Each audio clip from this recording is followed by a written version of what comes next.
The subcommittee will come to order. Without objection, the chair is authorized to declare a recess at any time. We welcome everyone to today's hearing on the accuracy of the census. I will now recognize myself for an opening statement. And before I begin, I no doubt believe there'll be some different conclusions and views on this from a partisan perspective, as there always are. But I do think there are some areas here where we can all agree that there are ways to improve the census process. And I do hope we'll be able to have conversations along those lines where there can be some bipartisan agreement that there are things we might be able to do better for future census activities. So look, it is one of the Constitution's simplest commands.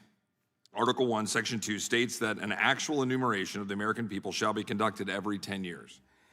The decennial census of Americans, though it sounds mundane, is a core pillar of our democracy. It determines how many people represent each state in Congress, how many electoral votes each state gets in our presidential elections, informs the drawing of district lines for state and federal offices, and affects how much money each state receives from the federal government. Simply put, it's important that the Census Bureau gets the count right. And in 2020, it seems that it failed. Indeed, the 2020 census should be called the sanctuary census. Just like sanctuary jurisdictions, the 2020 census unconstitutionally put illegal aliens ahead of American citizens. Under Section 2 of the 14th Amendment, known as the Apportionment Clause, the census must count, quote, the whole number of persons in each state. At the time of the amendment's ratification, the term persons was understood to refer only to members of the American political community, citizens and permanent resident aliens who had been lawfully admitted to the country. Just as the Supreme Court has held that jurisdiction in the 14th Amendment means, quote, not merely subject in some respect or degree to the jurisdiction of the United States, but completely subject to their political jurisdiction and owing them direct and immediate allegiance, end quote, when determining who is a U.S. citizen who is born to illegal alien parents. Indeed, the Supreme Court has recognized a similar principle, noting in 1992 that constitutional language governing the census contemplates more than mere physical presence and some element of allegiance or enduring tie to a place. It is unthinkable that the 14th Amendment's framers sought to reward states that harbored illegal aliens with additional congressional representation. Yet that is exactly what happens now. After the 2020 census, states with more illegal aliens, often because of a conscious policy choice to hamper federal law enforcement and welcome immigration lawbreakers, get more seats in Congress, more electoral votes, and more of your federal tax dollars. A lot of them, in fact. The leading study found that if congressional seats were properly apportioned based on the number of citizens, Republican states would gain between 10 and 12 seats in the House of Representatives and votes in the Electoral College. That's right. Illegal aliens and non-citizens have at least 10 seats in the U.S. House of Representatives and the Electoral College. And that was before Biden administration's policies welcomed 10 million more illegal aliens into our country. During its disastrous 4 years, how many more seats will that give Democrats in the 2030 census if nothing changes? Counting of illegal aliens in the census and as part of the apportionment base also violates the core constitutional principle of one person, one vote. The Supreme Court has repeatedly held that state and federal legislative districts must be roughly equal in population so that each citizen's vote is roughly equal in power. The 2020 census undermined this principle by counting illegal aliens in the apportionment base. Today, a voter in a congressional district with 730,000 citizens, residents, and 30,000 illegal aliens has a stronger say in the election of his representative than a voter in a congressional district with 760,000 citizens and no illegal immigrants. Shockingly, though, the problems with the 2020 census did not stop there. Beyond the manifest unconstitutionality of including illegal aliens, the Census Bureau failed at its simplest task, accurately counting the legal population of the United States. The Census Bureau's own after-action report found that it significantly undercounted the population of 6 states, 5 of which, including my home state of Texas, are predominantly Republican. In fact, in addition to Texas losing a seat, Florida lost out on 2 additional seats, Colorado gained a seat that it did not deserve, and Minnesota and Rhode Island each maintained a congressional seat that should have been lost. Conversely, the Census Bureau found that it overcounted in 8 states, 7 of which are predominantly Democratic. Estimates showed that these errors, which were unprecedented in the recent history of the census, cost Republicans 6 seats in the House. 6 seats just from miscounting, and that's on top of the 10 to 12 extra seats Democrats have from counting illegal aliens.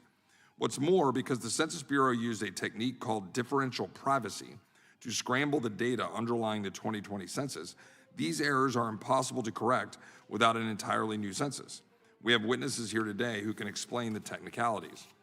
As our witnesses will highlight, The practice of differential privacy was derided by outside groups across the political and ideological spectrums, calling for the use of it to end.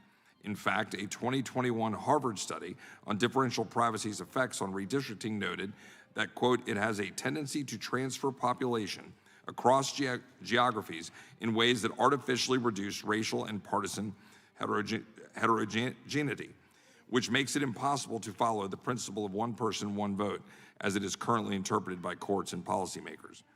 Together, then, the 2020 sanctuary census denied Republicans 18 seats in the U.S. House, 12 by counting illegal aliens, and another 6 by counting inaccurately. More importantly, it cost law-abiding citizens in states across the U.S. their equal say in Congress and in presidential elections. Congress must act to ensure that, at the very least, that illegal aliens are not counted for the purposes of apportionment. Let's follow the Constitution. Let's stop enabling policies that encourage illegal immigration. Let's stop weaponizing the census for political gain. And let's find bipartisan ways to improve the census, and let's understand the technicalities that we're going to hear about today that we think have bipartisan agreement create problems in terms of the estimating procedures that are used in census. And let's put the American people first. The People's House, the Electoral College, and all the elections and policies that flow from that should be representative of the American people. I now recognize the ranking member, Ms. Scanlon, for her opening statement. Good morning, and thank you to all of our witnesses for being here. I look forward to hearing from you. As our founders recognized, the census is fundamental to our democracy, playing a critical role not just in governance, but in shaping decisions made by organizations and institutions across American life. An accurate census is essential for a fair distribution of political power here in Congress and for the equitable allocation of billions of dollars of federal funds to states and communities, including for programs like Medicaid, free and reduced school lunches, Head Start, SNAP. Its data is used by businesses and nonprofits to determine where and how to operate, and by state and local governments to decide where to invest in public infrastructure like roads and hospitals and schools. But the census is not just some mathematical equation to distribute congressional seats and taxpayer dollars. It's deeply rooted in our founders' vision of what a government by and for the people should be. Alexander Hamilton is on record saying during the Constitutional Convention in Philadelphia, there can be no truer principle than this, that every individual of the community at large has an equal right to the protection of the government. Ultimately, the census is a national snapshot we take every 10 years that helps us understand and define who we are, how to govern, and undermining that process in ways that distort that picture will harm all of us. That's why Democratic and Republican administrations alike have historically tried to protect the census from political interference and partisan pressures. But this president and his MAGA allies are deviating from that precedent, once again trying to rig things in their favor. Now, these efforts aren't new. They began under the first administration when they tried to add an unprecedented citizenship question to the census. This was a blatant attempt by political appointees to exclude non-citizens from our count, which they expected to, quote, benefit Republicans and non-Hispanic whites, end quote, and which was ultimately rejected by the Supreme Court. And those efforts continued with the development of the right-wing Project 2025 manifesto, which, as predicted, has become a playbook for the Trump administration. It devotes a whole section to plans to appoint political appointees loyal to the White House to lead the census in order, quote, to execute a conservative agenda, end quote, which includes trying to add a citizenship question again, focusing census engagement on conservative groups, and limiting efforts to engage historically marginalized and undercounted groups.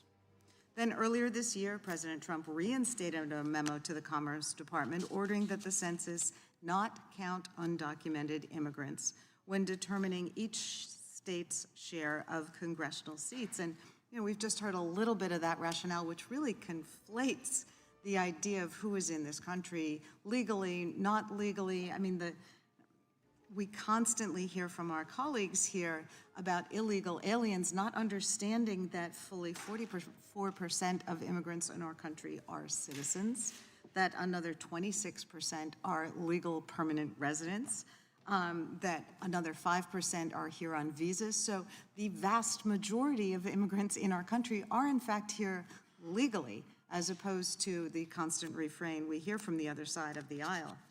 So at any rate, the Constitution's command is that the, quote, whole number of persons be counted.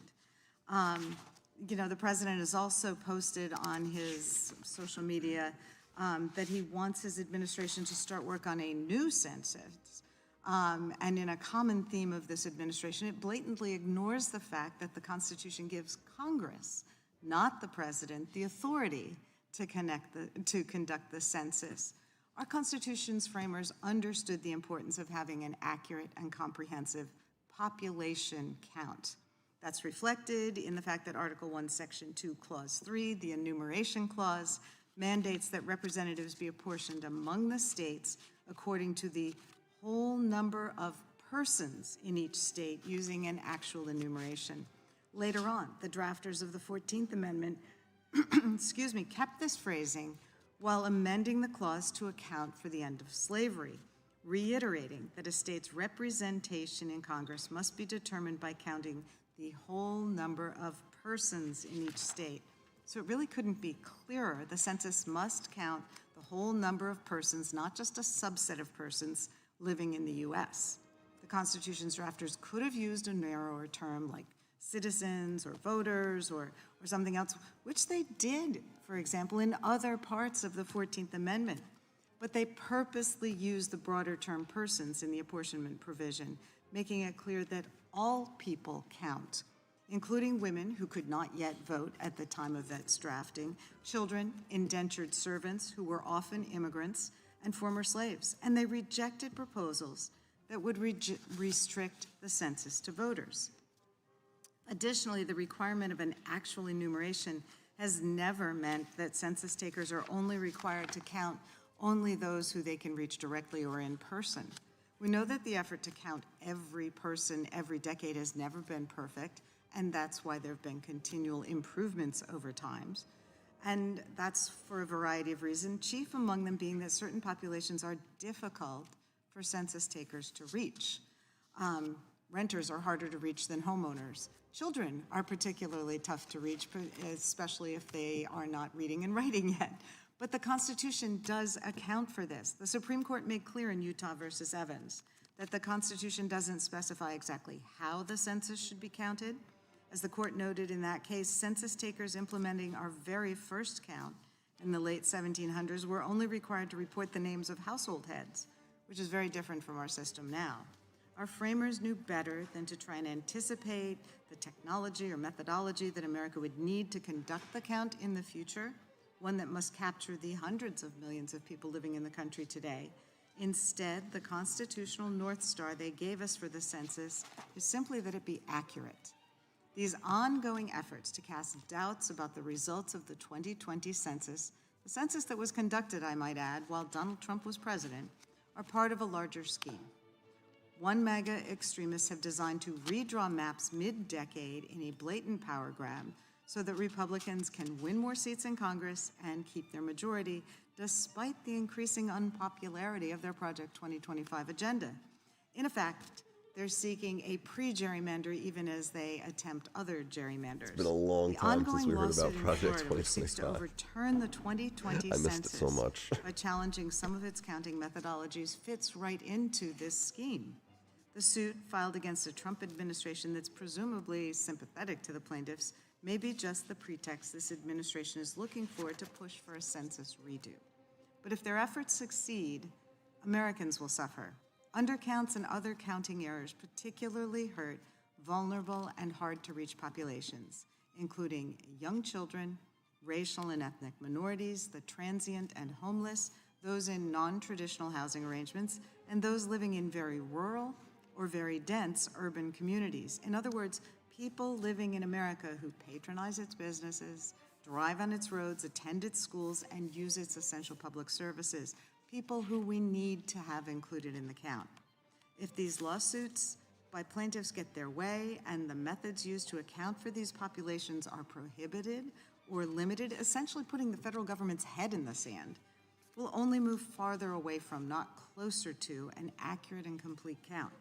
Federal funds will be misdirected. States, local governments, businesses, nonprofits, and others will make less informed decisions, inadvertently depriving people of what they need to live and thrive in our communities. And that is devastating for millions. Of course, we all want, as the chair suggests, our census picture to be fuller and more accurate. It's what our democracy demands, and we should all strive to improve our data collection and prevent undercounts as we look forward to the scheduled regular 2030 census. But to make that a reality, we should be talking about reforms that limit the executive branch's ability to interfere in the count for political purposes, or reforms to ensure that the Census Bureau has adequate funding and flexibility to do the job right. We shouldn't try to curtail or ignore scientific methods which are available to complete such a huge undertaking, or consider changes that make people trust this process less and rather than participating in it more. The census and its results are too consequential for that. So I look forward to hearing our discussion today, and I yield back. I thank the ranking member, and I will now recognize the ranking member of the full committee, Mr. Raskin. Thank you, Mr. Roy. I appreciate it. The call for a census in Article 1 of the Constitution plays an essential role in our democracy, guaranteeing for centuries that there will be an appropriate allocation of House seats and districts of equal population within each state. President Trump's extraordinary mid-decade partisan gerrymander offensive has hit major roadblocks recently in California, in Utah, and in federal court in Texas. But his forces have continued on their path of destruction and are now targeting the 2020 census itself as a way to tear up the political map of the country. This week, President Trump released this telltale statement on social media. This all began with the rigged census. He said, "We must keep the majority at all costs. Republicans must fight back." So what a syllogism we're offered, because Trump must keep the majority at all costs. Therefore, the 2020 census was rigged. This is lunacy. It's like saying, because Trump had to win the 2020 election, he really wanted to win it, therefore the election was rigged and he won it. And that's just derangement. The 2020 census was not rigged. A 2024 report by the Government Accountability Office reviewing the accuracy of the census found that the accuracy of the 2020 national population count was consistent with the previous census, while the Bureau's post-enumeration survey estimated statistically significant net coverage errors in certain regions and states. The accuracy of the count was overall consistent, and overcounts and undercounts at the margins are nothing new. The census was not rigged. The actual institutional weakness of the census, as the GAO reported, is the chronic undercount of communities of color, which persisted through the 2020 census. In 2020, quote, in 2010, Black or African American and Hispanic persons, young children, and renters were systematically undercounted, while non-Hispanic white persons, adults over 50, and homeowners were overcounted. Are we going to have a hearing planned on that? Maybe on the same day we're going to have a hearing with the Epstein victims. I don't know. The Census Bureau faced unprecedented challenges in conducting the 2020 census because of the raging global pandemic and the government's inadequate response to it. COVID-19 significantly complicated census activities, many of which were suspended or delayed. In many states and localities, lockdowns and travel restrictions stopped the Census Bureau from accessing communities entirely. The Bureau also had to contend with natural disasters in a number of states, as well as a planning budget that had been dramatically cut by the first Trump administration. These two are the real problems that we should be discussing today. Instead, we seem to be wasting our time on a long list of fanciful, self-pleading theories that have no basis in law or history and that fly in the plain text of the Constitution. Before we assign blame for any actual or imagined inaccuracies in the results of the 2020 census, let it be clear that it was the first Trump administration that was responsible for preparing the 2020 census. And the greatest obstacle to an accurate 2020 census count was President Trump himself. He repeatedly sought to undermine the accuracy of the count by adding a citizenship question, which experts warned would dramatically depress participation, including by American citizens, and skew the results for Democratic and Republican states alike. Thank goodness that the Roberts Court thwarted that effort when it found that Trump's process was completely contrary to law, and the president's pretext for adding the blatantly political citizenship question was, quote, contrived. The Trump administration told the court that they needed the citizen question to help enforce the Voting Rights Act, and then after oral arguments, evidence came to light indicating that the request of the administration, a GOP redistricting expert, had provided an analysis showing that the addition of a citizenship question to the census and the use of citizen-only data for redistricting would politically benefit Republicans and the white community. The Supreme Court found the administration's formal excuses completely unbelievable, calling them contrived. Now, in his second term, Trump and his allies are once again seeking to weaponize the census in an unlawful way and undermining its accuracy. Trump instructed the Commerce Department to exclude undocumented immigrants from the census count, a policy that one three-judge panel said, quote, has already been rejected by the Constitution, the applicable statutes, in 230 years of our history. The Constitution makes clear that the census includes, quote, the whole number of persons in each state to ensure a complete picture of who resides in the country, as Republican Senator Jacob Howard of Michigan stated during his introduction of the 14th Amendment in 1866, quote, the basis of representation is numbers. That is the whole population, numbers, not voters, numbers, not property. That's the theory of our Constitution. In the face of this overwhelming textual and historical evidence telling us that every person must be counted, some state officials have filed meritless lawsuits against the Commerce Department challenging the constitutionality of the Census Bureau's longstanding constitutionally mandated practice to count all persons who reside within the U.S., regardless of their citizenship status. Right-wing legal activists in Florida have also filed suit against the Commerce Department, claiming that the census's use of group quarters, count imputation, and differential privacy violated the Constitution and the Census Act, and call the accuracy of the census into question. Don't let the jargon or these tortured arguments fool you. The lawsuits are part of a coordinated strategy to give cover to this mid-decade attack on the 2020 census's apportionment count ahead of the midterms. Our democracy and our society cannot afford our constitutional census being turned into a constant instrument of partisan conflict, division, and advantage. Let's reject this dangerous direction. And Mr. Chairman, I yield back to you. Well, I thank the ranking member. Without recognizing that Mr. Jordan is not here, without objection, all other opening statements will be included in the record. We will now introduce today's witnesses. I'm going to start with Mr. Mayfield. Mr. Mayfield is a member at Chalmers, Adams, Backer, and Kaufman, where his practice includes complex commercial litigation, constitutional law, and administrative law. Prior to that, Mr. Mayfield was a partner at a boutique litigation firm, an assistant United States attorney, and served as counsel to the director of the United States Census Bureau. Next, Mr. Jay Rodriguez. Mr. Rodriguez is an assistant attorney general in the office of the Kansas Attorney General.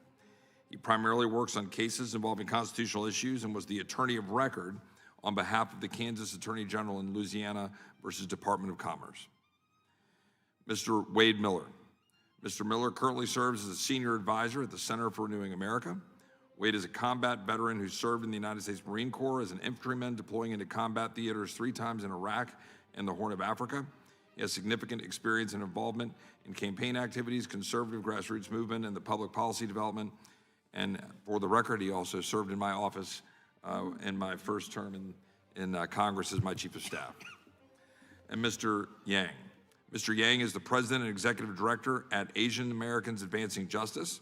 AAJC works to eliminate discrimination against and to advance the civil rights of Asian Americans. We thank our witnesses for appearing today, and we'll begin by swearing you in. Would you please rise and raise your right hand? Do you swear or affirm under penalty of perjury that the testimony you are about to give is true and correct to the best of your knowledge, information, and belief, so help you God? Witnesses answered in the affirmative. Let the record reflect that they have. Thank you. Please be seated.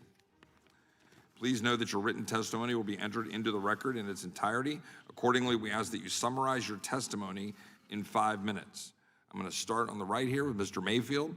You have 5 minutes, and you may begin.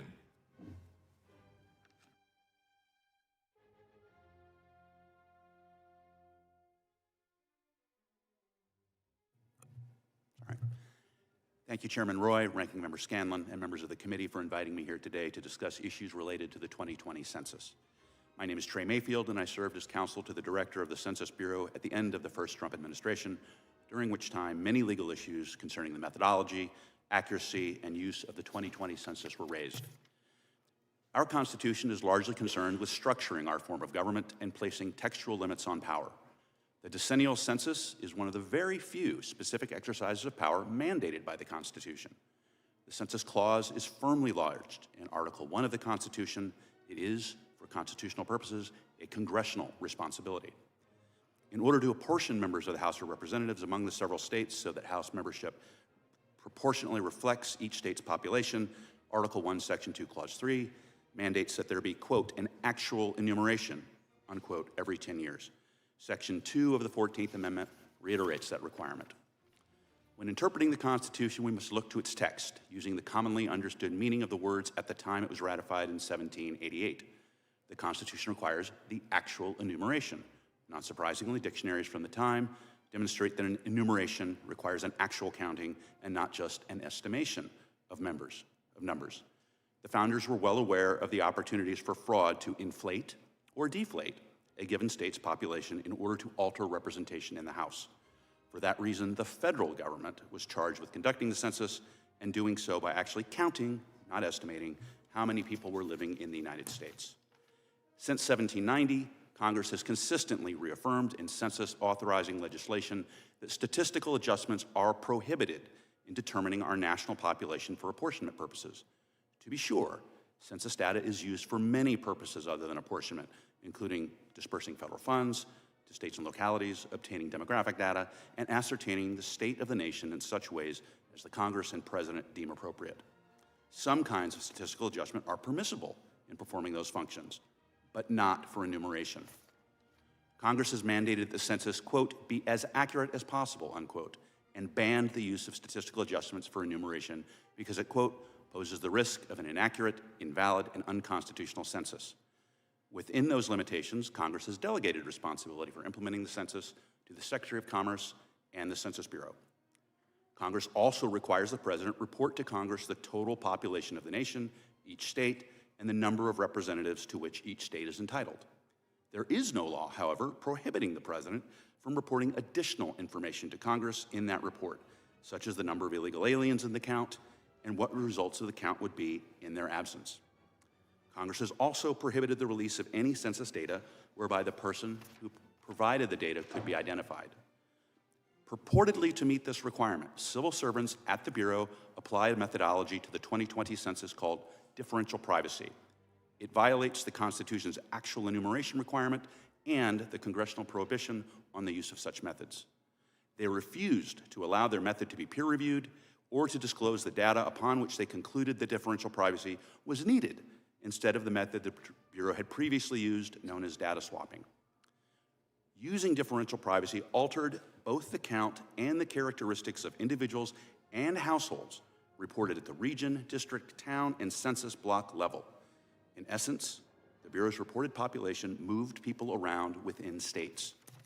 For instance, when testing differential privacy using the data from the 2010 census, the population of Port Royal, Virginia was artificially increased 87%, while the population of Stony Creek, Virginia was decreased by 43%. In other words, differential privacy results in people from larger subgroups and geographic units being moved to smaller ones. Opposition to differential privacy was unanimous among census stakeholders. Every letter the Bureau received from outside scientists and statisticians came to the same conclusion. Differential privacy is illegal, it is data corrupting, and it addresses a non-existent problem. It was also opposed unanimously by governmental actors and interest groups for reasons as straightforward that using fake population data makes it difficult for governments to carry out core responsibilities, such as drawing district lines and determining where to locate bus stops and schools and how to allocate welfare. Studies since the 2020 census have confirmed that this is exactly what differential privacy does. It adds fake people to where they do not live and subtracts real people from where they do live. Thus, all of the reported enumeration census data from 2020 below the state level is false. I welcome the committee's questions. Thank you, Mr. Mayfield. I'll now recognize Mr. Rodriguez for 5 minutes. Thank you, Chairman Roy, Ranking Member Scanlon, and members of the committee. I'm an Assistant Attorney General in the Special Litigation and Constitutional Issues Division of the Kansas Attorney General's Office. And in that role, I'm leading a multi-state federal lawsuit against the Department of Commerce challenging its practice of counting illegal aliens in the census. Mr. Rodriguez, can you move a little closer to your microphone or ensure that it's on? Sorry, is that better? That's better, yes. When illegal aliens are counted, it inflates the count for a few states with high numbers of illegal aliens and gives those states more political power and representation at the expense of states with smaller numbers of illegal aliens. That violates the Constitution, which requires an actual enumeration of inhabitants to be used for apportioning House seats, and it violates the principle of equal representation by making votes in some states count less than votes in others. The census comes out of Article 1, Section 2 of the Constitution. It requires Congress to conduct an actual enumeration to be used in the apportionment of representatives and electoral college votes according to the respective numbers in each state. In the founding era, numbers referred to inhabitants, which meant someone with a fixed and permanent connection to the place and some legitimate tie to the political community. Under that definition, illegal aliens are not inhabitants. They're present in the U.S. illegally, subject to removal, and their residence is therefore temporary and contingent. They're not bona fide members of the state, so they should not be included in any enumeration for purposes of apportionment. Historically, Congress has delegated its constitutional authority over the census to the Secretary of Commerce under the Census Act, and the census is conducted according to the rules promulgated by the Secretary. Every census and apportionment, including the most recent one in 2020, has counted illegal aliens at their usual residence, although it's only in the last few decades that the scale of illegal immigration has significantly affected apportionment. In the Supreme Court, there are two broad categories of cases that are relevant to these issues. The first concerns equal representation, or the principle of one person, one vote. Starting in the 1960s, the Supreme Court found that debasement of votes, or vote dilution, is a justiciable injury.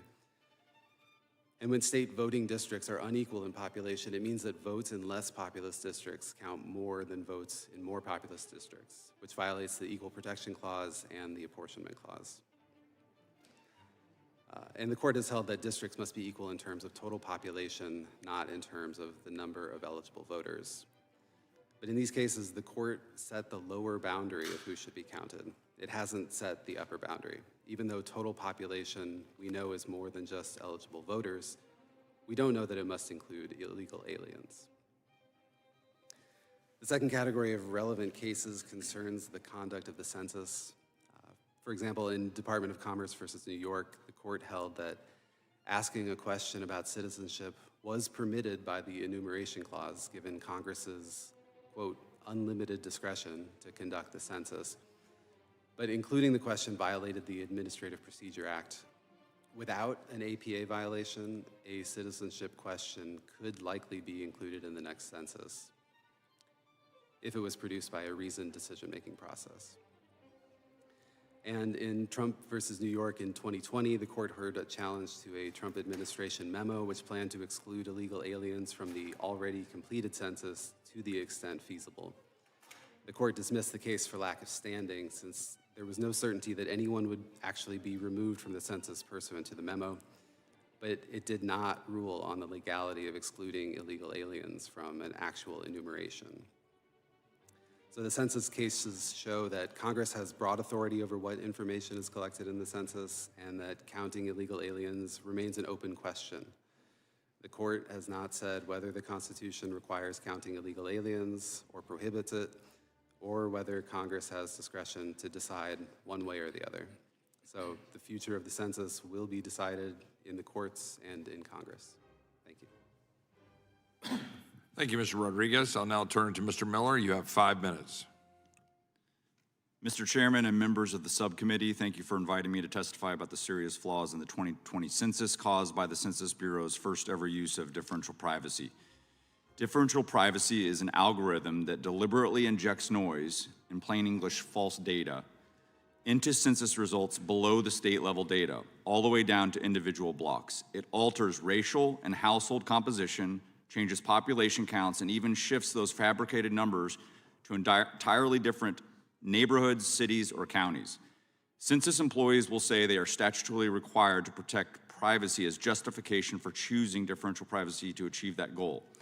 Under differential privacy, the Bureau insists that state-level totals remain accurate, but everything below that level is intentionally distorted. The amount of distortion is top secret. Only a handful of Bureau officials know the true unaltered numbers. The consequences are severe and criticisms bipartisan. Harvard data scientists found that differential privacy artificially reduces racial and partisan diversity, making it impossible to achieve genuine one-person, one-vote equality. The Mexican American Legal Defense and Education Fund and Asian Americans Advancing Justice concluded that the data altered by this method are too inaccurate to satisfy the Voting Rights Act or the equal population requirements for redistricting. Rural and low population areas suffered the greatest proportional harm, distorting the partisan makeup of Congress and potentially affecting billions in federal funding. Differential privacy also has 3 fatal structural flaws. 1, it renders the count question resolution process meaningless. Localities can no longer tell whether a number is wrong because of an actual counting error or because the Bureau intentionally falsified it. 2, it injects distorted data into every state's redistricting process, casting doubt on the legitimacy of district lines. 3, it effectively gives bureaucrats a permanent tool to obscure non-citizen and illegal immigrant populations, nullifying any future citizenship question and shifting political power away from American citizens. Some limited analysis suggests an estimated 2% movement of numerical population data, but some reporting has suggested that upwards of 20% movement is allowable. Either way, this poses serious constitutional concerns. Compounding these problems, the 2020 census was the most inaccurate in modern history. The Bureau's own post-enumeration survey admitted statistically significant undercounts in 6 states, mostly red states: Arkansas, Florida, Illinois, Mississippi, Tennessee, and Texas, and overcounts in 8 states, mostly blue states: Delaware, Hawaii, Massachusetts, Minnesota, New York, Ohio, Rhode Island, and Utah. Those errors alone shifted at least 6 congressional seats and electoral votes to the wrong states. Those errors all benefited Democrats. When you combine known political imbalances in the raw count with an opaque algorithm that deliberately moves and alters population data, and all of those problems coincidentally mathematically tend to benefit the left, it is reasonable for Americans to conclude that the 2020 census was weaponized, if not intentionally, through malpractice. Public trust in the Census Bureau has been badly damaged as a result. Restoring that trust is simple. Congress and the current and next administration must correct the errors committed by the census bureaucracy leading up to the 2020 census and permanently prohibit the use of differential privacy. Differential privacy policy, for the purposes of satisfying statutory privacy requirements, is insufficient as a justification. Statutory privacy requirements cannot serve as grounds for ignoring the constitutional requirements that flow from census data. The 2030 census returns need to be accurate, transparent, and politically neutral, the way the Constitution demands. Thank you. I look forward to your questions. Thank you, Mr. Miller. I'll now turn to Mr. Yang, and you have 5 minutes. Thank you. Good morning, Chairman Roy, Ranking Member Scanlon, Committee Chair Jordan, and Ranking Member Raskin. Thank you for inviting me to testify here today. My name is John C. Yang. I'm the President and Executive Director of Asian Americans Advancing Justice, AAJC. AAJC is part of a national network that includes independent affiliates in Atlanta, Chicago, and Los Angeles, as well as 37 community partners in 37 different states, as well as the District of Columbia. We have served on numerous advisory committees for the Census Bureau, including the most recent 2030 Census Advisory Committee. We maintain a permanent census program that monitors census policy, educates policymakers, and conducts community outreach and education. I appreciate this opportunity to testify before all of you on the importance of the accuracy of the census. An inaccurate census hurts everyone in this country. Over $2.2 trillion in federal funding is allocated based on census data. State and local governments decide where to build hospitals, where to build schools, how to widen highways based on the census data. Businesses decide where to put new stores, what inventory to include in those new stores, based on demographic data provided by the census. That's why every administration going back to 1790, whether Republican, Democrat, Whig, Federalist, Democratic, Republican, has supported policies and supported a budget to fund an accurate census. Traditionally, ensuring accurate census has been a bipartisan endeavor, and it has been about science and it has been about statistics. Under the Constitution, the census requires the counting of the whole number of persons. The Supreme Court, as well as the text and history of the 14th Amendment, makes clear that apportionment is based on total population and not subsets. Arguments about counts based solely on immigration status or eligible voters have been repeatedly rejected by Congress and the courts. Any attempt to add a question concerning citizenship or immigration status will only make the census inaccurate. Studies have repeatedly shown that questions such as the citizenship question only cause people to decline to participate in the census. To be clear, those persons are not limited to non-citizens, but also include households that include both citizens and non-citizens. Such inaccuracies will mean that resources will not be distributed appropriately throughout the country. It also contradicts the Constitution's edict to equal representation for all. The Census Bureau is committed to producing and disseminating objective, credible, and useful statistics to support the decision-making of governments, businesses, philanthropy, and social service organizations. Although the total population count of the 2020 census did not see a significant overcount or undercount, we did see that specific populations did have undercounts. The 2020 census showed an undercount for children under 4 of over 5%. Of rural areas were undercounted by around 4%. The Hispanic community was undercounted by over 5%, the African American community by around 3%, and the American Indian tribal population by over 5%. Now, two common reasons exist for undercounts. First is anti-government sentiment, and privacy concerns are causing people to resist sharing information with the government. Less than a third of the US population have trust in the federal government. Accordingly, the Census Bureau takes its responsibility to maintain the confidentiality of the information very, very seriously by ensuring that personally identifiable information is not shared or distributed to any other government or any other agency at any level. Now, differential privacy is simply one means for accomplishing that confidentiality. Basically, it creates statistical noise to mask personally identifiable characteristics that could be revealed when census data is overlaid against other publicly available data.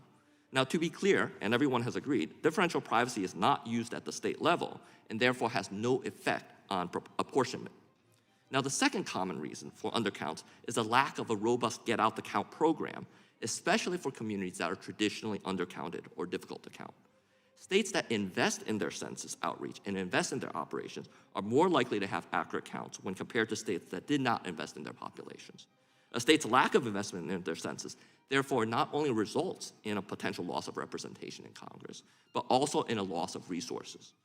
For example, many experts expected that Alabama would lose a congressional seat in the 2020 census. The state, however, invested in get-out-count operations at an early stage, and Governor Ivey was very vocal in pushing Alabamans to participate. As a result, the state did not lose a seat. In conclusion, it is clear that calling out all persons, not just citizens or legal residents, is a constitutional requirement that is also critical for determining the allocation of federal funds and for making data-based business decisions. Rather than seeking to exclude certain classes of people from the count, policymakers and the Census Bureau must do everything they can to ensure that everyone is counted. Thank you again for the opportunity to testify. I look forward to questions. Thank you for your opening statement, Mr. Yang. We will now proceed under the 5-minute rule with questions.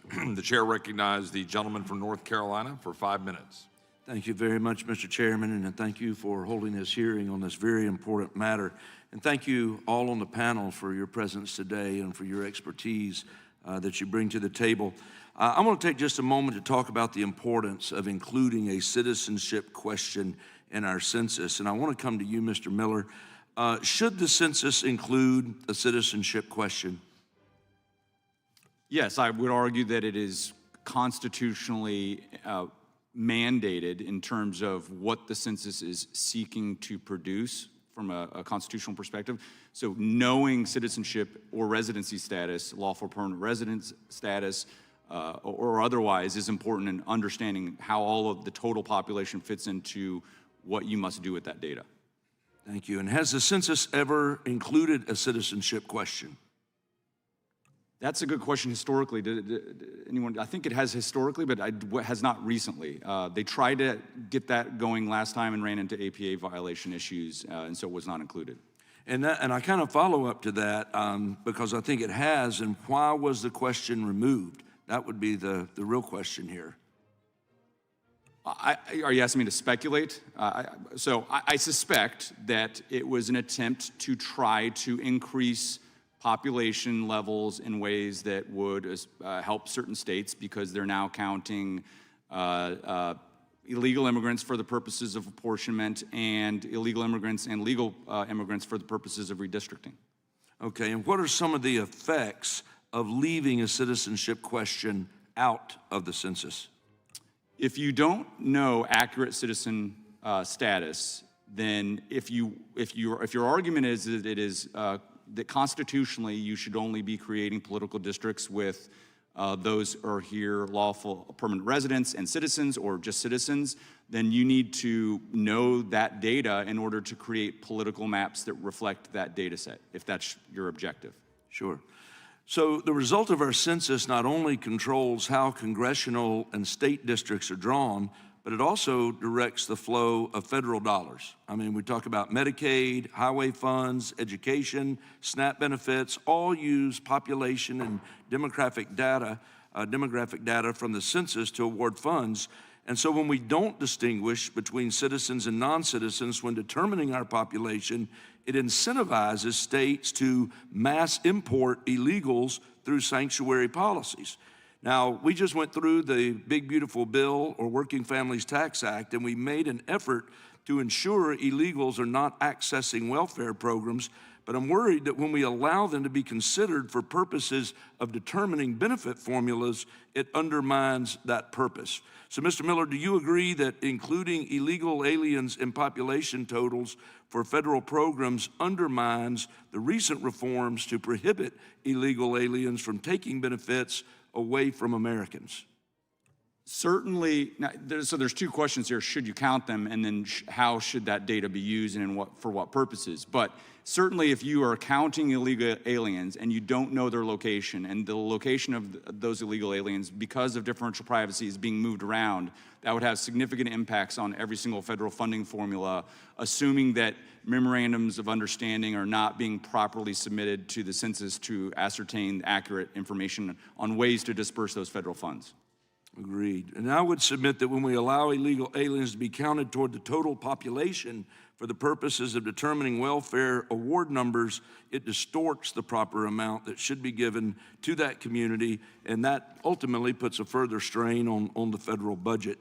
Mr. Mayfield, let me ask you real quickly in the last moment I have. I'm very grateful to be serving in the House of Representatives, which is a Democratic body, but I worry that the errors in the 2020 census undermine this institution and its purposes, which is to represent the American people.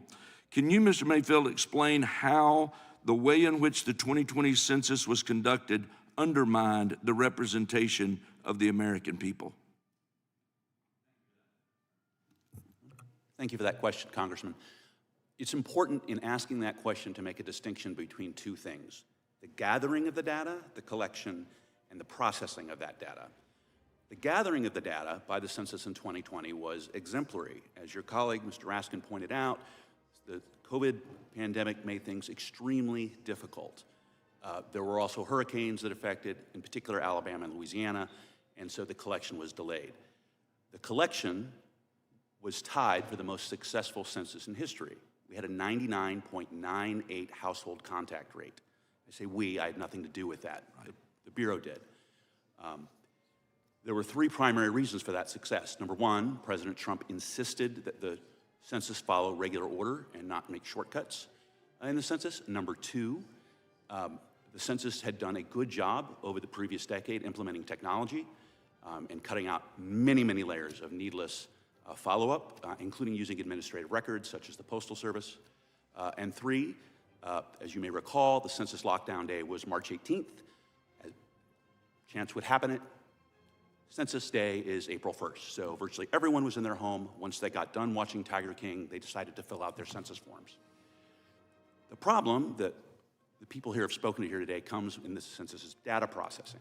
The largest problem was differential privacy, which, as several speakers have alluded, moves people around. In the modeling prior to the census that was done at the University of Virginia, under a census contract, it basically, I'm summing this up, moved people from urban areas to rural areas where they did not exist. You can all discern from that if that's true what the political modeling would look like. Another major problem in— Mr. Manfield, if you can wrap this up. Sure. We're a little over time. Group quarters was a problem because colleges in particular and other large quarters were double counted. The census went back and changed the data to assume that people were where they thought they were instead of just where they were when they answered the census. Thank you. I'm out of time, Mr. Chairman. I yield back. Thank you, Mr. Mayfield. Thank you, gentleman from North Carolina. I'm now going to recognize the gentleman from Maryland, the ranking member of the committee, Mr. Raskin. And thank you kindly, Mr. Chairman. Mr. Yang, first of all, Section 1 of the 14th Amendment states that all persons born or naturalized in the United States and subject to the jurisdiction thereof are citizens of the United States. And then in Section 2, it says that representatives shall be apportioned among the states according to their respective numbers, counting the whole number of persons in each state. So obviously the framers of the 14th Amendment understood the difference between citizens and persons, and they used citizens when they meant citizens. They used persons when they meant persons. Doesn't that pretty much settle this bizarrely lingering question of whether or not we should be counting all persons or just citizens when we perform the census? That's absolutely correct. Thank you for that question. If you look at the text of the Constitution and the 14th Amendment, it counts all persons in the state. And frankly, some of the history, both of the 14th Amendment and going back to the founding of the Constitution, illustrate that they wanted to count the entire population and not simply voters, not simply landowners. And obviously at that point, women could not vote. Obviously, children could not vote. So they want to include the entire population.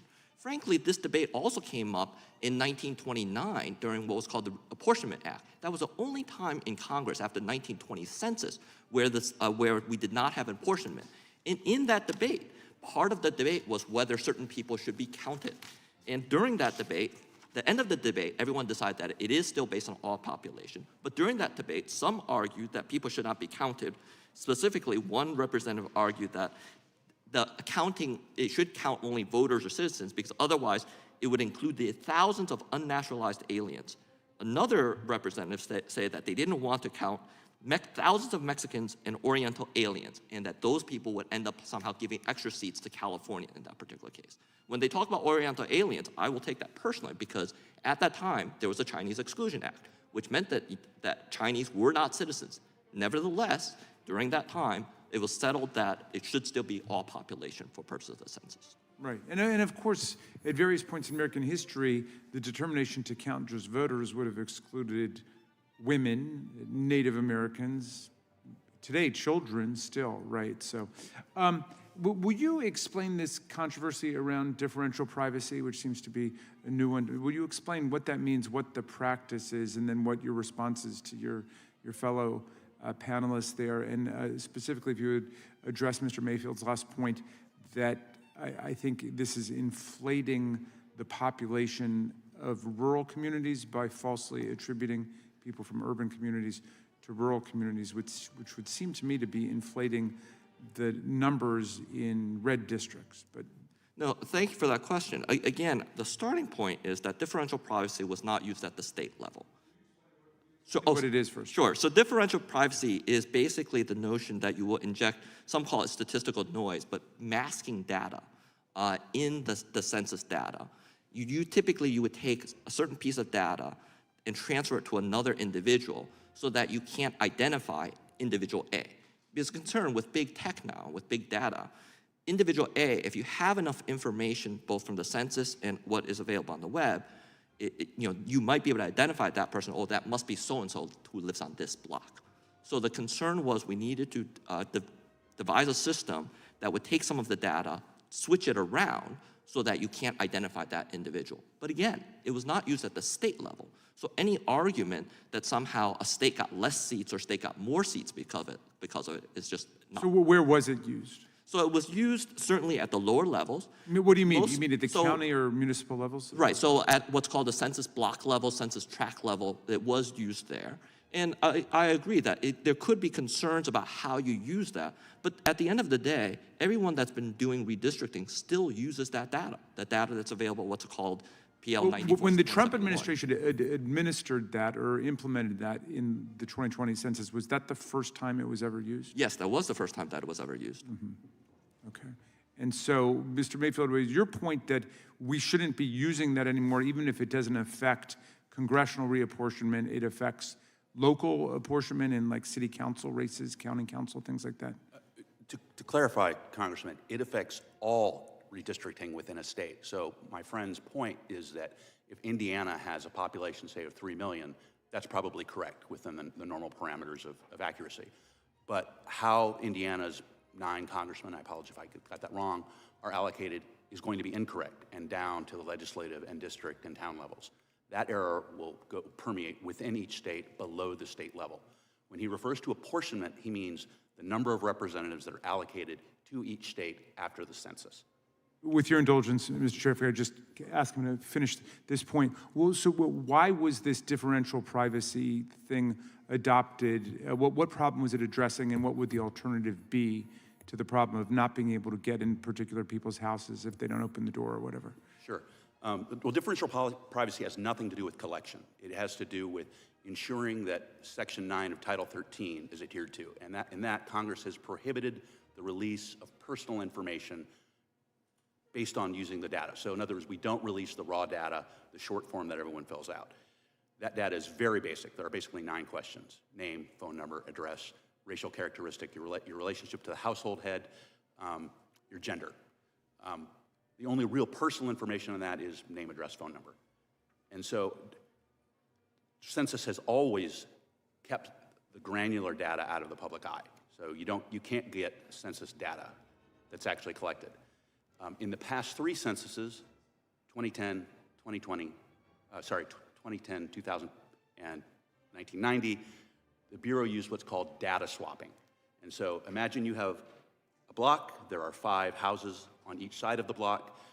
Because the smallest unit of data that is public release is at the block level, the Bureau scrambles that data. So you don't know if there's a 20-year-old living on this side and a young daughter living on this side.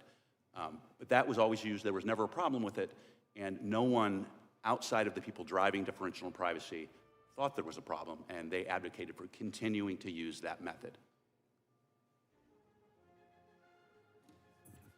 I think the ranking member for his question, and I'm going to use a little prerogative because there's some technical stuff here, particularly when it's a nonpartisan point, so I don't mind it going over on either side, because this differential privacy is highly complex. And I do think this committee, on a nonpartisan basis, we need to understand it and understand it fully, so I'll try to allow some of that explanation as necessary, kind of on both sides where it's appropriate.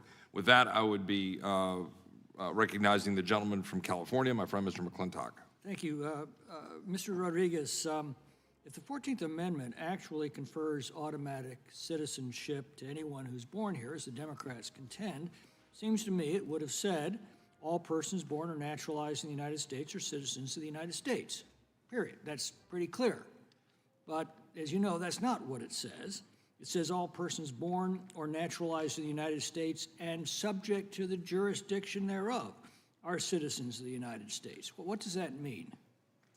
Well, the courts have interpreted subject to the jurisdiction thereof in other contexts for purposes of due process or equal protection, and it's certainly been broader than naturalized or legal residents. So it's But still, has the Supreme Court ever rendered a decision on whether it applies to those who are illegally in this country, who have never sworn allegiance to it, and have defied its laws to be here in the first place, and under its laws are subject to deportation as soon as encountered? I realize the ARC decision was rendered 127 years ago, but that applied to legal immigrants who accepted the jurisdiction of the United States by obeying our immigration laws and who'd taken up legal permanent residence subject to a treaty ratified by the Senate. Right, there seems to be no directly on-point Supreme Court decision that says that the children of illegal immigrants are or are not citizens. So perhaps we're due to have that at some point decided by the Supreme Court or decided by the people through constitutional amendment or statute, am I correct? It does seem like it will be heard in the near future. Mr. Mayfield, it seems to me that a census is neither science nor statistics. A census is counting real people. People have names, dates of birth, addresses, and other identifying information. How can it possibly be that we include in our census any count without names and such identifying characteristics? Seems to me if you don't have a person, they shouldn't be counted in a census of people. How did we deviate from this simple principle? If I understand your question, Congressman, the first aspect of the census is voluntary compliance with it. Every American is required to answer it by law, but the deal that Congress has made is that that information will not be disclosed. In fact, it cannot even be subpoenaed by a court. That's just how tight the information is kept. So approximately 67% of Americans voluntarily filled out the short form, which is what is your household data as of April 1st, 2020. So for the remaining third of the country, the census endeavors to learn that information. And so it does so. You knock on the door, you get a count of the people who actually live there, you enter them on the census register. That's been done since time immemorial, but I'm reading now of statistical errors that shifted the apportionment of congressional seats away from Republican states toward Democratic states. Now, how can that be if we're actually counting real people? It's important to remember, Congressman, that several members have alluded to so-called errors after the fact. The census does what's called the post-enumeration survey. That is modeling. That is statistical guess. How did we reach a point where we're guessing in the census? Either you're a real person or you're not. If you're not, you don't belong in the census. If you are, we count you. Well, as Justice Scalia pointed out in Department of Commerce versus the House of Representatives, it's imperfect science, enumeration, but it's better than anything else we've got. It's not science. It's a simple matter of counting real people. Well, Congressman, there are many people who are very hard to reach. For instance, homeless people, which the census works very hard to count. There are people So who are you mobile. work very hard to find them, but if you can't find them, you don't make them up. That's not a real census. That's guesswork. Mr. Miller, any thoughts? Yeah, it is extremely important that the data that is collected, at least the sensitive top secret version of this data, be highly accurate, and that we don't just invent people, because like former processes have just swapped people. The new process literally deconstructs a person and every characteristic, and then just in the aggregate creates them elsewhere in a whole bunch of different profiles all over the map. It's a complete mess. There's all sorts of constitutional problems with the way we've done it that have impacted redistricting. And there are some arguments that if you don't want to count illegal aliens for the purposes of apportionment, because your argument is that they are not under the political jurisdiction of the United States of America at the time of birth, that would impact apportionment, because if you're using differential privacy, you may not know, we don't know what they're doing with that characteristic data. Is it actually adding up all the way to the top accurately or not? And the biggest problem with all of this is we assume it is. It may not be impacting apportionment, but it's all top secret. We don't have eyes on it. We can't verify it. No one can go right now and say that 100% yes, all of this data, even the characteristic data, let alone the population data, is accurate. And that's a huge problem. Thank the gentleman from California. I will now recognize the gentlelady from Washington, Ms. Jayapal. Thank you so much, Mr. Chairman. I think we all agree on the importance of accuracy in our census results. I am concerned about some of the actions that are being advocated for as actually undermining some of that accuracy. And I want to turn to the citizenship question first and put aside the Constitution, which is a strange thing to say in the Constitution Subcommittee, but to not necessarily look at what the Constitution says, specifically persons rather than just citizens, and actually talk about how adding a citizenship question would make the census less accurate. And so I'm going to come to you, Mr. Yang, because there is a lot of data that shows that communities of color, including American citizens, have been historically undercounted. And this undercounting question is directly related to what might happen if a citizenship question was added to the census. And so can you speak to how adding a citizenship question actually hurts us in terms of accuracy and increasing undercounting? Thank you for that question, Representative. The bottom line is we want an accurate census. All the studies that we have seen, including by the Census Bureau, show that the addition of a citizenship question will undermine the accuracy of the census, not only for immigrants, but for all Americans, because there's a hesitancy about how that data is going to be used. So, and that was documented, especially in even going up to the 2020 census, even after the Supreme Court decision that said that we cannot have the citizenship question, there are still people that were concerned about whether that question appeared. That is part of the reason why many believe that Hispanic Americans were undercounted by over 5%. The other thing that we should remember about this is actually, so there is a citizenship question on what's called the long form, the American Community Survey of the census. Now that is a form that contains 50 questions. It has been tested in terms of how we can do that in a way that captures the data accurately. So again, the bottom line is accuracy. So let me go to the question of undercounting. If there is undercounting, substantial undercounting, how does that undercount harm American citizens in terms of how the census is utilized? Well, the undercount affects American citizens then because we will have areas where there's more population than was expected, even though the roads are not wide enough, even though the schools are not big enough, even though the public services are not big enough. And let's be clear, right? Highways, public services aren't dependent on immigrant status. It's dependent on the actual residents that live in that community. And so give me some of the other reasons for anyone that's listening to this debate and trying to understand it for why non-citizens should be counted. And again, you know, we're clear about what the Constitution says, but Right. Go ahead. Again, why non-citizens should be counted is because they are part of the entire community that we're talking about. When we break it down in terms of non-citizens, obviously that would include people that are legal permanent residents. That would include people that are refugees. It includes a large body of community that participate in that community, that deserve to have a voice in that community, and nevertheless have not yet attained this notion of citizenship. And historically, that's been part of the debates that we've had, whether it was for the 14th Amendment, the original founding of the Constitution, or as I pointed out in the 1929 Apportionment Act. And we've always agreed with the general principle that we should represent the entire population, and not just a small subset of that population. Yeah, and I think that's very real that we have many, many mixed status families in this country. And so, you know, if you insert fear into one group of people, it certainly affects the entire family's trust in government. I appreciate that you bring up the notion of mixed status families.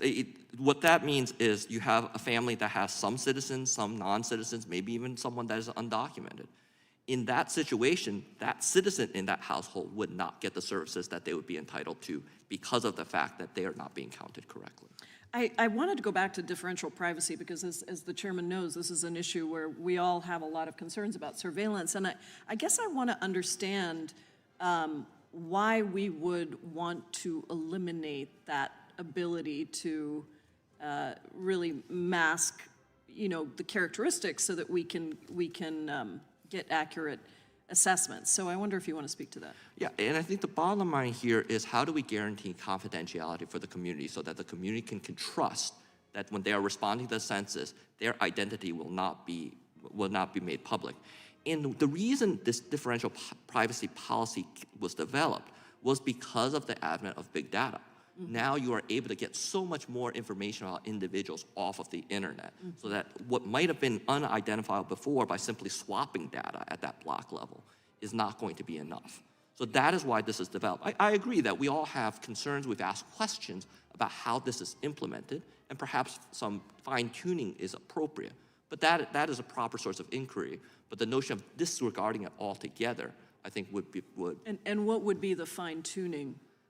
I think this is where we all need to continue to work with the Census Bureau to see what worked, what didn't. The Census Bureau, when they said that they were announcing this differential privacy policy, among other things, they said that for 95% of the jurisdictions, they expected error rate of under 5%. So in that context, then you start to understand, okay, this data at these levels still should be accurate. Now, I would agree, we need to test that and to see where those 5% did not work, what that actually looks like. I think that's an appropriate area for inquiry. Great, thank you, Mr. Chairman. Thank the gentlelady for her questions. I will now represent Mr. Onder. Thank you, Mr. Chairman. I couldn't agree more with President Trump that we need to restore the integrity of our census, and that begins with refusing to count illegal aliens in our census. For too long, sanctuary states have openly defied federal laws and been rewarded with more political power, more congressional seats, and more influence. This is unacceptable, and it's undermining the very foundation of equal representation. Meanwhile, states like Missouri, that I represent, that follow and respect the law, have a diluted voice in Washington. And not because we have done anything wrong, but because other states have chosen to disregard federal immigration law, and they benefit politically by doing so. Mr. Rodriguez, doesn't this mean that sanctuary policies, if we count illegal aliens in the census, have the effect of giving Democrats an unfair advantage in Congress, in the Electoral College, and in federal funding? To some extent, I don't think it's entirely partisan, though. There are red states like Texas, which also have disproportionate levels of illegal aliens in their state, and they also benefit. But right. For sure, California has been the state that has benefited most from this policy. Yeah, but Texas does not have a sanctuary state yes, policy, of course. So if illegal immigrants are excluded from apportionment accounts, wouldn't we see some shift in political power back to states that follow the law? Yes. Yeah. And because census results also determine how literally trillions of dollars of federal dollars are distributed, are my constituents in Missouri subsidizing sanctuary states with large illegal alien populations? They likely are. Okay. And it's important to note that under federal law, the Personal Responsibility and Work Organization Reconciliation Act of 1996 prohibits illegal aliens from receiving federal benefits. So calculations for federal benefit purposes that are based on illegal alien populations are wrong under the law. Right. And so again, we know that looking back on the 2020 census, it is clear the Census Bureau has admitted that there were errors in states, in the counting of states, and 5 of the 6 states that were undercounted were red states, and 7 of the 8 states that were overcounted were blue or swing states. Mr. Miller, can you explain how these inaccuracies in the 2020 census occurred, and what can be done differently in the 2030 census? So the census, excuse me, the Census Bureau would argue that these were difficulties that they encountered due to COVID, and that was kind of a historical, unprecedented event that occurred during a census, at least in modern times that I'm aware of. I think that's... excuse me if I interrupt. It seems like everything is blamed on COVID. Right. Supply chains are blamed on COVID, lack of educational attainment, COVID, workforce, COVID. What specifically, how did fighting this virus lead to these inaccuracies? Well, that's why it just doesn't make much sense to me, because the states that were undercounted were generally more open. Were people wearing gloves and masks and not able to count properly? I don't know. Yeah, and the states that were overcounted were the ones that were locked down and closed more so than... So I just don't understand the whole COVID logic. I'll take them at their word, but it's certainly a strange outcome. Yeah, maybe everyone at the Census Bureau working from home and not actually out counting persons. Do we really know the full extent, Mr. Miller, of the 2020 census's inaccuracies? I mean, if they admit to this, No, they have admitted to major miscounts. We do not know the extent to which differential privacy has had an impact, because the Tiger file that all of this exists at the Census Bureau is top secret. Only a few people have access to it. And this is an oversight problem that We really need to get some data statisticians in there to really analyze, with clearance, to analyze the impacts. Because whether it's urban to rural or rural to urban, there has been a lot of population movement, and I've seen studies arguing both sides of this. But there are big problems with this on a variety of fronts. And again, remind us of what's the alternative to the differential privacy scheme? Well, there can be a lot of these. IPMS has a really good analysis on how to address this. Past practices have used swapping, the limited swapping. Right. I think one solution is just turn off characteristic data until you get to a statistically significant level where you numerical data available, but turn off all the characteristic data until you're up at like the census tract or county level. And that way, it's really hard to reverse engineer the algorithm with population numbers that strong. Makes perfect sense. Thank you so much. I yield back. I thank the gentleman. I will now represent the gentlelady from Vermont. Thank you, Mr. Chair, and thank you to the witnesses. I appreciate your time. This is a hearing about the census, so essentially a hearing about counting people, or put another way, determining who counts and who doesn't. And President Trump has made clear that he feels that birthright citizenship is not constitutional. He feels that non-citizens should not be counted in the census. He has made clear that he views the 2020 census as illegitimate. But the truth is, the president can feel any way he wants. The courts have spoken. Birthright citizenship is the law of the land. The census counts for everyone, and the 2020 census was as accurate as the 2010 census. And yet here we are again in a hearing to make these claims, these nonsensical legal theories, more legitimate by holding hearings about them. And more broadly, I think this hearing props up baseless legal theories that undermine the census and threaten our representative democracy. And I want to associate myself with the remarks of my Democratic colleagues. But I'd like to take my time to go in a little bit different direction here. I want to spend my time getting to the heart of this question of who counts and who doesn't count in the eyes of this administration, who is seen as a real American and who is not. An investigative report by ProPublica has found that more than 170 American citizens have been detained by immigration agents. They've been dragged, they've been kicked, they have been detained for days at a time. These are US citizens, they are our fellow Americans, and yet top Trump administration officials keep denying that US citizens have been arrested or detained at all in the immigration raids that are taking place across this country. Department of Homeland Security Secretary Kristi Noem has repeatedly falsely claimed that no American citizens have been arrested or detained. So there are two reasons that we have that she could be doing this. One is that she is blatantly lying to the press. That is one option.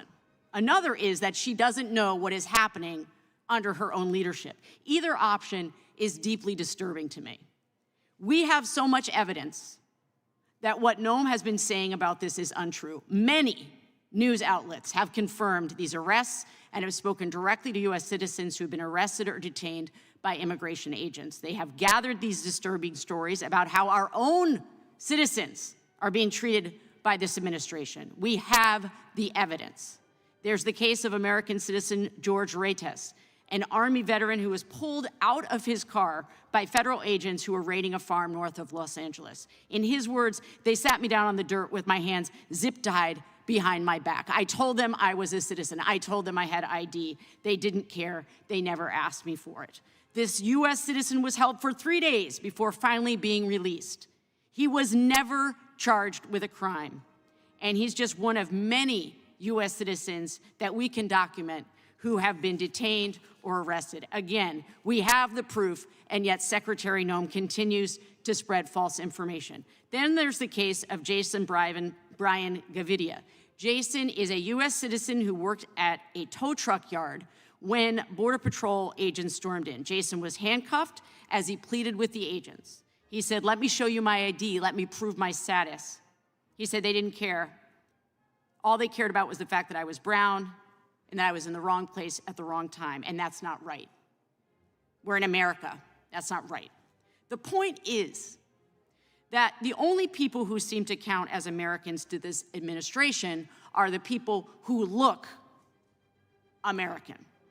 And any of us sitting here in this room, regardless of party, would be shocked would be outraged, would express righteous indignation if we were detained based on our physical appearance or on our profile alone. Regardless of what we believe about this president, I would hope that we would agree, we would howl at our due process rights being denied. Would the gentleman to yield for a quick question? will. What does it mean to look like an American in 2025? Yes, thank you very much.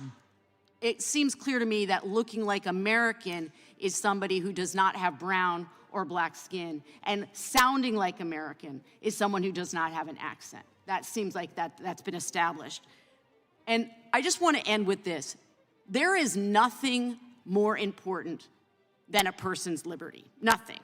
And I would hope that we could all agree on that. And we should all be standing up to our government when it is arresting and detaining citizens illegally and then lying about it. Citizenship in this country is not based on the color of your skin. It is not based on the accent that you have. And based on the actions of this administration, I'm not confident that it believes this, and I find this deeply chilling. Before I yield back, I have several unanimous consents that I would like to enter into the record. First being ProPublica, immigration agents have held more than 170 Americans against their will. NPR fact-checks Kristi Noem on ICE detaining U.S. citizens. And an article in the Journal of Policy Analysis and Management, citizenship question effects on household survey responses, and also an October 2015 report by the Congressional Research Service entitled Apportioning Seats in the U.S. House of Representatives Using the 2013 Estimated Population, concluding that excluding non-citizens for apportionment purposes likely requires a constitutional amendment. I yield back. Without objection, those four will be entered into the record. I will now recognize the chairman of the Judiciary Committee, Mr. Jordan. Thank you, Mr. Chairman. Mr. Mayfield, we've asked it before, haven't we? We've asked the citizenship question on the census before, haven't we? That's correct, Congressman. From 1820 to 1950, we asked that question. That's 130 years. From 1970 to 2000, another 30 years. So 150 years, we asked the question. That's correct. And the previous speaker just said, if we ask the citizenship question, it's going to threaten democracy. Well, it didn't hurt democracy for 150 years. In fact, I would bet if you, I'll use our district. You go to Urbana, Ohio, our hometown. I bet if I went to Urbana, Ohio, I walk to the post office or walk anywhere, any store, walk in, I see someone I know, Mr. Smith. Do you think on the census, you know what the census is, of course, oh, sure, every so often we find out how many, we count the number of people in the country. I said, Mr. Smith, do you think when we're counting the number of people in this country, it's appropriate to find out how many are citizens? What do you think he would say? What do you think the average person would say? I suspect the answer would be yes, sir. It would not only be yes, they'd say, well, aren't you already doing that? That's pretty stupid if you're not. That's where the American people are. Everyone's for counting it. We did it for 150 years of our 250 years as a country, or since we declared independence, 249, almost 250 years now.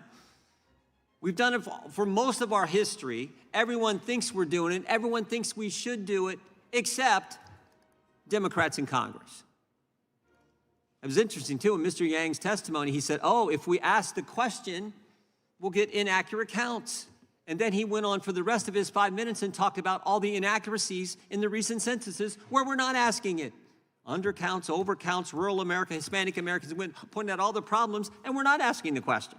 But somehow if we ask it, oh, it might get worse because we have some study.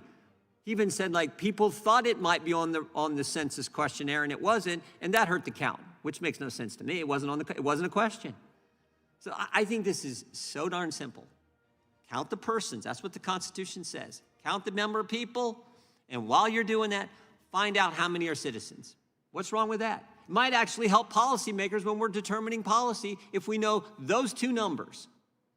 That's all we need to focus on. And I'll go to Mr. Miller if he's got any comments about what I commented on. On the last part, I absolutely agree. And so there is some question on who to count. I think that this, if you get into it technically, the answer is you can count everyone.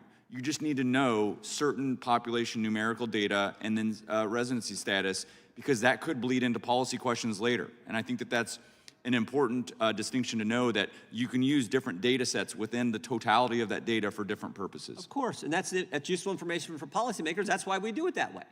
I mean, I get that. Let me ask you this question, Mr. Miller. Do you think asking a citizenship question on the census is any way a threat to democracy? I do not. I think it's constitutionally mandated. If Mr. Rodriguez, do you think, a constitutional scholar here, do you think that's somehow a threat to democracy if we ask how many people are here and how many citizens are here? No, it's entirely consistent with Congress's. Mr. Mayfield, do you think that's a threat to democracy? The census has no effect on democracy, Congressman. Exactly. Mr. Yang, do you think asking a citizenship question, while you say it might impact the accuracy, I don't know that I agree with that, I frankly disagree, do you think that might threaten democracy in some manner? It's a threat to accuracy, which means that it would be a threat to how we allocate funds in the United States. That's not what I asked you. I said, do you think it's a threat to democracy? Because that's what my Democrat colleague said just 4 minutes ago. How people are being represented and the funding that they get would be a threat, yes. You think asking a citizenship, so the Democrat witness thinks asking a citizenship question on the census is a threat to democracy. You think that's true? As currently constituted, it could be, yes. Well, that's amazing. That's amazing. Finding out the number of people and the number of citizens in our country is somehow a threat to democracy. That's what the Democrat witness said in a House Judiciary Subcommittee hearing on the Constitution said. That is amazing. Mr. Chairman, I yield back. I thank the chairman of the Judiciary Committee. I will now represent the gentlelady from California. Thank you, Mr. Chair, and apologies if this question has already been asked, but I like to hear things with my own ears. So, Mr. Yang, what is the census sort of used for? Why do we conduct this onerous process? The principle used for the census is twofold. One is for the apportionment of Congress, the apportionment of seats in Congress. And the second is to get an accurate count of the population. So when we're distributing funds, whether it's $2.2 trillion in federal funds or state and local funds, that we're distributing in the right way. What that means literally is where roads are built, where schools are built, what services are needed in different communities. For businesses, what that means is what stores get built and what you stock in those shelves of those stores. I live in Fairfax County. The fact that our Costco has approximately seven different types of rice is a reflection of the fact that Fairfax County is about 20% Asian American. Mm-hmm.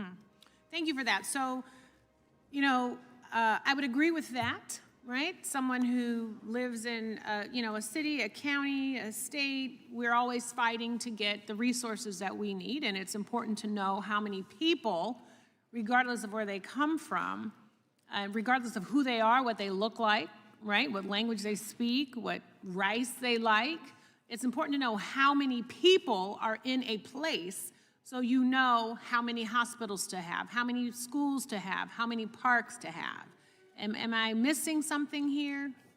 No, it is as very basic as that. And again, the point is to get an accurate count. One of the things that we've been talking about here is sort of what affects accuracy. And we've talked specifically about Texas and Florida as being inaccurate counts. Well, I would point out that in the case of Florida, the state government only allocated $300,000 to the count for the entire state, compared to the state of Alabama, a much smaller state, which allocated $1.2 million to the count of their residents. So how you do your get out the count operations will translate into how accurate the real results will be. There is a correlation there. And I do understand that it seems like my Republican colleagues want to get rid of every single foreign-born person, in this country.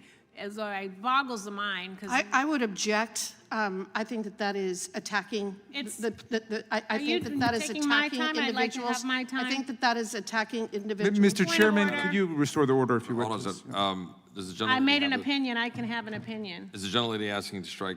I am. I'm asking to strike those words, accusing us of that level of racism. It's not racist if you think it. I mean, it's my opinion. I think I have a right to an opinion. We'll suspend for 1 second. Well, the gentlelady expressed the specific words you're asking to be Specifically, stricken. what she stated was that the people on the other side wanted all foreign people to be removed from the country. And that's absolutely As I mentioned, untrue. Mr. Chair, And that it's is an my attack on every opinion. I have person a right on to this my side of the opinion. aisle. I said I am believe- tired of Order, the allegations order. of racism. Mr. Chairman, Order. that's Let me not. suspend for a second. I didn't use race at all. Let me suspend for 1 moment. Mr. Chairman, if I could, that's not engaging in personalities. It's not an ad hominem attack. Yes, she it is. disagrees. She can use her own time to explain why she disagrees. Everyone suspend for 1 moment.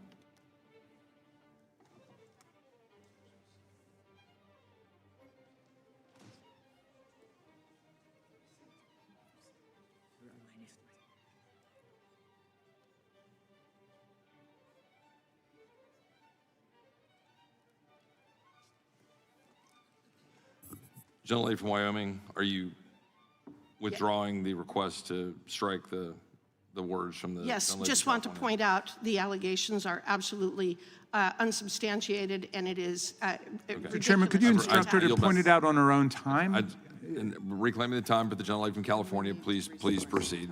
We'll restore the clock. Thank you, Mr. Chair. I guess I don't want to use my own time saying, but I guess now perspectives and opinions are no longer important here in this committee. That seems like it would be a shame. Mr. Yang, we were talking about the census, and the question is, it kind of doesn't matter where you come from. If you're someplace, if you're using resources, it would be important for that jurisdiction, for that municipality to know that you are there. I mean, where I come from, if you get sick, you should go to the hospital.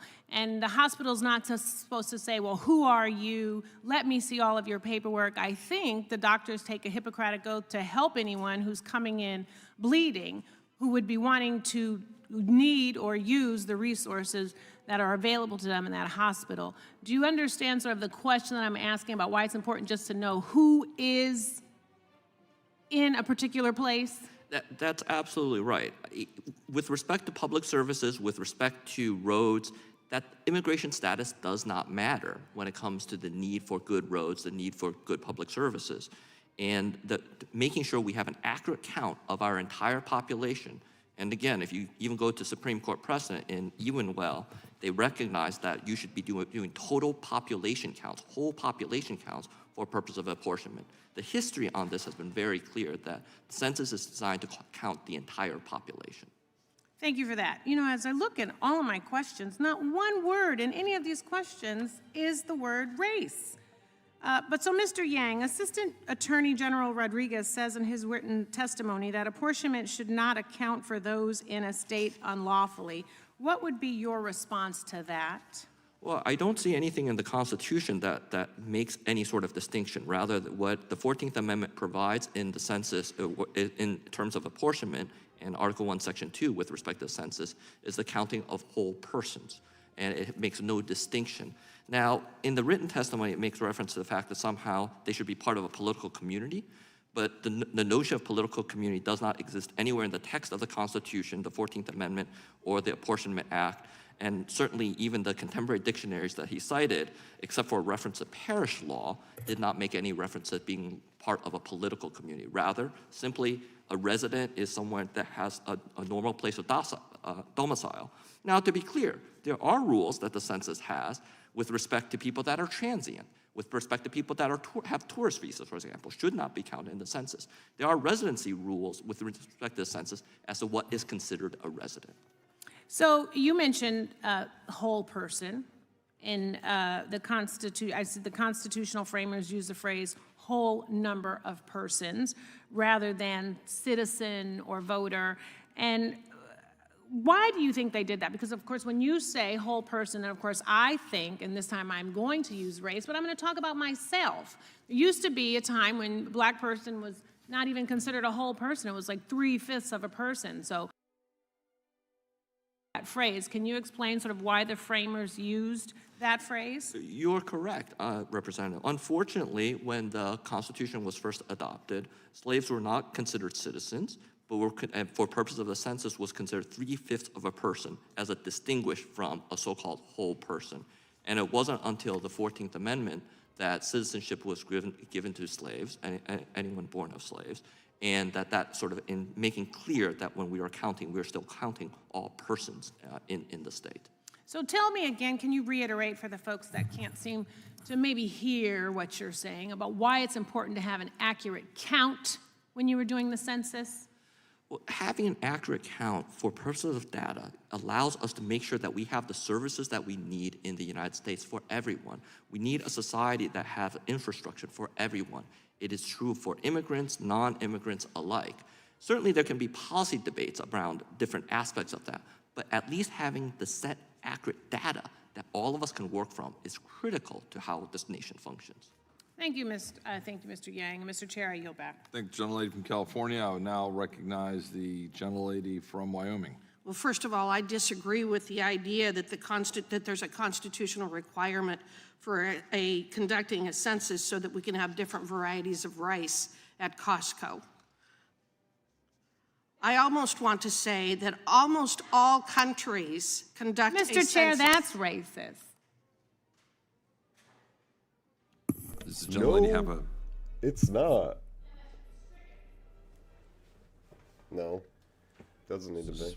Gentlelady from Wyoming have a response? Rice or hamburger or any other food stuff, that isn't why we conduct a consensus. Mr. Chairman, those words, as ill-advised and foolish as they were probably not engaging in personalities. So I think we can let that go and call it even. We can let it go. Mr. Chair, I was using the terminology that Mr. Yang used. Yeah, if you weren't listening. obviously.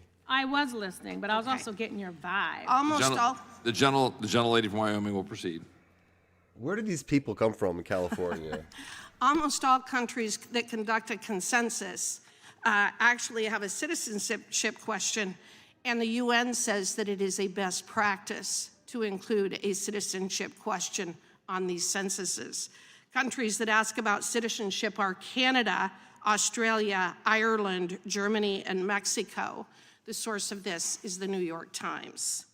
Mr. Mayfield, I'd like to focus on the Census Bureau's decision to utilize the differential privacy methodology for the first time in the 2020 census.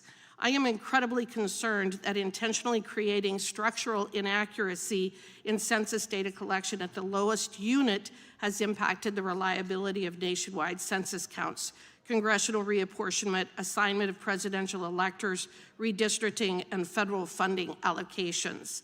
In light of these concerns, could you briefly explain the steps that the Census Bureau took when adopting and implementing this differential privacy within the 2020 census? To put it in shorthand, Congresswoman, this was done at the civil servant level without any legal opinion being obtained. The decision was made by John Aboud, who is the Director of Privacy and Statistics, and a small group of people working with him. There was actually opposition from some other parts of the Bureau because the test repeatedly demonstrated that it would falsify data, including the block level that you mentioned, but anything below the state level. They proceeded with that because they wanted to do differential privacy, not because there was any need for differential privacy. Data swapping, which was the method used in the previous 3 censuses, had always been adequate, and to this day, there is still no problem with it. There is a 2023 study by researchers from Harvard, NYU, and Columbia that finds that data swapping is just as good as differential privacy, but it doesn't alter the data. There was no reason to do this. Now, to give you an example of just how bad it is, again, this is post-use of differential privacy. That study found that the use of differential privacy, for instance, if you had 3 Hispanics on one block, could create a variance anywhere in the state of 0 Hispanics or 6 Hispanics. In other words, a 100% difference either way. All of the data, as Mr. Miller alluded, below the state level has been subjected to differential privacy. Because of the way the algorithm works, it's a top-down algorithm, none of the data can be released in unaltered form. You cannot actually get the results of the survey below the state level. So you may know there are 9 million people in Indiana, but you don't know how many people there are in Muncie. You don't know how many people there are on Mayfield Street in Muncie. They cooked the books, and they did so intentionally. Is that a good way of describing it? That is accurate. All right. So they didn't follow the Administrative Procedures Act. They didn't put this out for notice and comment. They didn't solicit information from people, from statisticians or economists or even states or local governments about how best to do the census of counting their people, as to do as Mr. Yang says, which is to know how many people live in our country. They didn't do any of that? it's even worse than that, Congresswoman, excuse me. They didn't do notice of comment. There's a debate about whether or not that's required. But there are numerous committees, to allude to something that Congresswoman Scanlon mentioned in her opening statement, in which the census interacts with consumers of census data and partners, including state and local governments, including interest groups. Every single statistical group objected to this by letter. Every single state, the National Conference of Legislatures objected. Maine objected. It's a blue state. Utah objected, a red state. The city of Alexandria, just across the water, very blue, objected. Maricopa County, very red, objected. The House Progressive Caucus, they were right, they objected. The Mexican American Legal Fund, they objected. The Native American tribes objected. Everyone knew, it was well known that this would not work. And the census civil servants, a small group of them, went ahead with it because they wanted to do it, not because there was any need, and disregarding the fact that it made the census inaccurate at the enumeration stage. They did it because they wanted to cook the books and they wanted to manipulate the data to have the outcome that we actually had, which is overcounting people in 6 blue states or liberal states and giving them additional members in the House of Representatives. Is that fair? If I might respectfully disagree with that poor part, I believe it was done out of professional pride because there was an obsession with using differential privacy. Several other speakers have alluded to the use of internet data and supercomputers, which is what John Abad mentioned. Congress does not exclude the use of outside data. If anyone here wants to grab census data and buy something from the internet or buy a credit card company's data and combine them, that creates no violation. There is no problem with doing that. Section 9 of Title 13 bars only the disclosure of personal data. In other words, your census form that you filled out for your house. The errors that have been attributed with respect to the number of people are based on post-enumeration surveys. In other words, the census does quality checks after the census, but those are models. They are not themselves enumerations, and they are no good or no better than the models and the data that's put in them. There are errors after every census that are believed. So what you do is you use that data to try to focus your next census and all your other data collections to make sure that you don't miss other people, that you don't overcount them. So it may be an educated guess that some states received more people and some states received fewer, but it is a guess. And it is certainly no better than the modeling that the people in the Bureau did. Okay, and I know that I am out of time. What I would hope comes out of this hearing, however, is that we have solutions of what Congress can do to make sure that these inaccuracies are addressed and that we never have this kind of a mess again. And I also would ask unanimous consent to submit into the record what you need to know about the citizenship question in the census July 2nd, 2019 by the New York Times. Without objection, that'll be entered in the record. I thank the gentlelady from Wyoming, and I now recognize the ranking member, Ms. Scanlon. Thank you, Mr. Chairman. Thank you, all of our witnesses, because I think there's a lot to dig into here. It's been a really, excuse me, interesting discussion. I guess a couple points of clarification. Mr. Yang, do you think there's general agreement that the purpose of the census clause is to get an accurate count of all persons?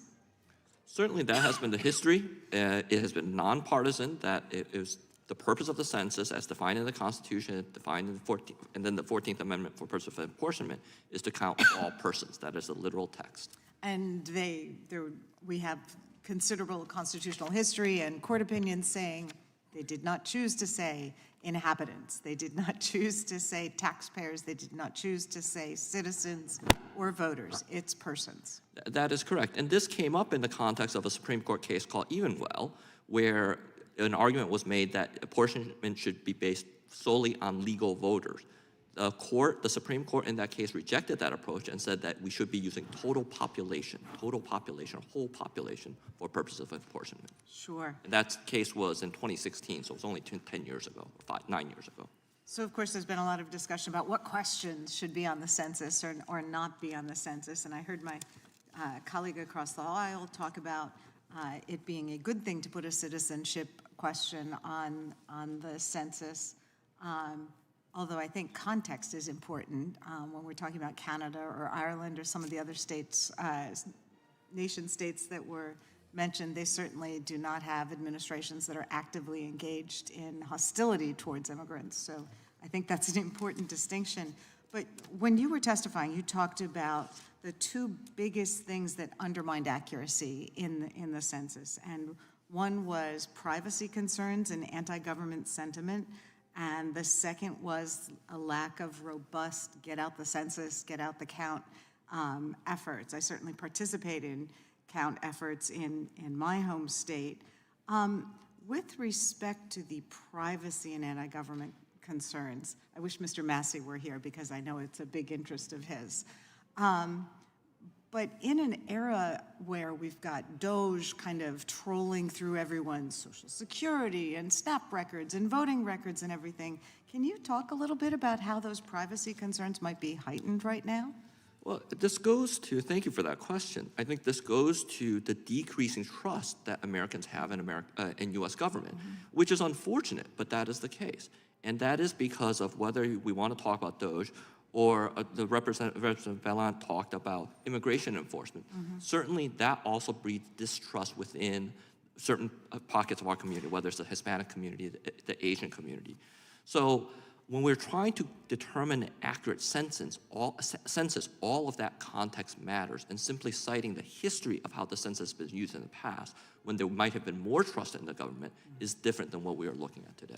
Yeah, and I certainly hear from my constituents that they're very, very concerned about these efforts to troll all of the federal data, and certainly the census would provide another opportunity to do that.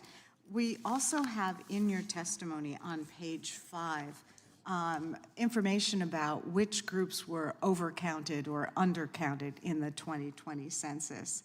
And I would note that non-Hispanic whites were overcounted, but there were some pretty serious undercounts, as you've mentioned before, among Hispanic or Latino, blacks, children, et cetera. So it does seem important that we try to have more robust counting in those areas. That's correct. And to be clear, Representative, overall, the census was accurate. When compared to the 2010 and 2000 census, they were all considered statistically insignificant with respect to overcount or undercount. Certainly when you compare it to the 1990-1980 census, we did much better. That said, we recognize that there are overcounts and undercounts. I think we all agree we should continue to work on figuring that out and how best to do that. Certainly for my community, the Asian community, part of this is outreach. Part of it is also language barriers that people face. Part of it is distrust of the government. So making sure we address all of these barriers. For rural communities, it's internet access, especially in this age now where the census can be conducted by the internet. So we should be thinking about those barriers to make sure how we get an accurate count. And last thing I might add quickly is that also I would ask members of Congress to fully fund the Census Bureau. The budget right now, I think the request is around $2 billion by our community, or $1.8 billion. Right now, I think the funding is at $1.35 billion. If we want to address a lot of these technical issues, as well as figuring out how to do it right to get an accurate count, robust funding is necessary. Yeah, and the last question I had was with respect to some attempt to conflate the undercounting, which was admitted, of certain Republican-led states, conflating that with some kind of political animus as opposed to it being undercounting relating to these already marginalized populations. Is there anything that you've seen to indicate that it was based on political motivation as opposed to those states just having marginalized populations which have been undercounted across the board? Yeah, thank you for that question. We have the honor of working with the Census Bureau, and they're dedicated civil servants. They're trying to get this right. They recognize that they did make mistakes, and there were certain undercounts and overcounts. The reason is complex, like we've talked about. Part of it is distrust. Part of it is underinvestment by certain communities in making that count happen. So when you look at it in this aggregate, especially when you look at where the overcounts and undercounts occurred, it's not fair to say that it only occurred in red states or only occurred in blue states. It occurred in a lot of different states, but it also was overall pretty accurate. So we should kind of think about all of these in that context before making any snap judgments. Well, I appreciate the chairman calling this so we can work on continual improvement of the process. Thank you. I thank the ranking member, and I will now represent the gentleman from Wisconsin. Thank you for being easygoing on 5 minutes. That's what I do too. Okay, first of all, Mr. Yang, I just got to interject myself in here on something that you said that was, I thought, offensive. There is a 3/5 clause in our original Constitution that was the result of a compromise. I suppose it could have been 100%, but the reason it wasn't 100% is the freedom-loving people did not want to give the slave states too much power in Congress, okay?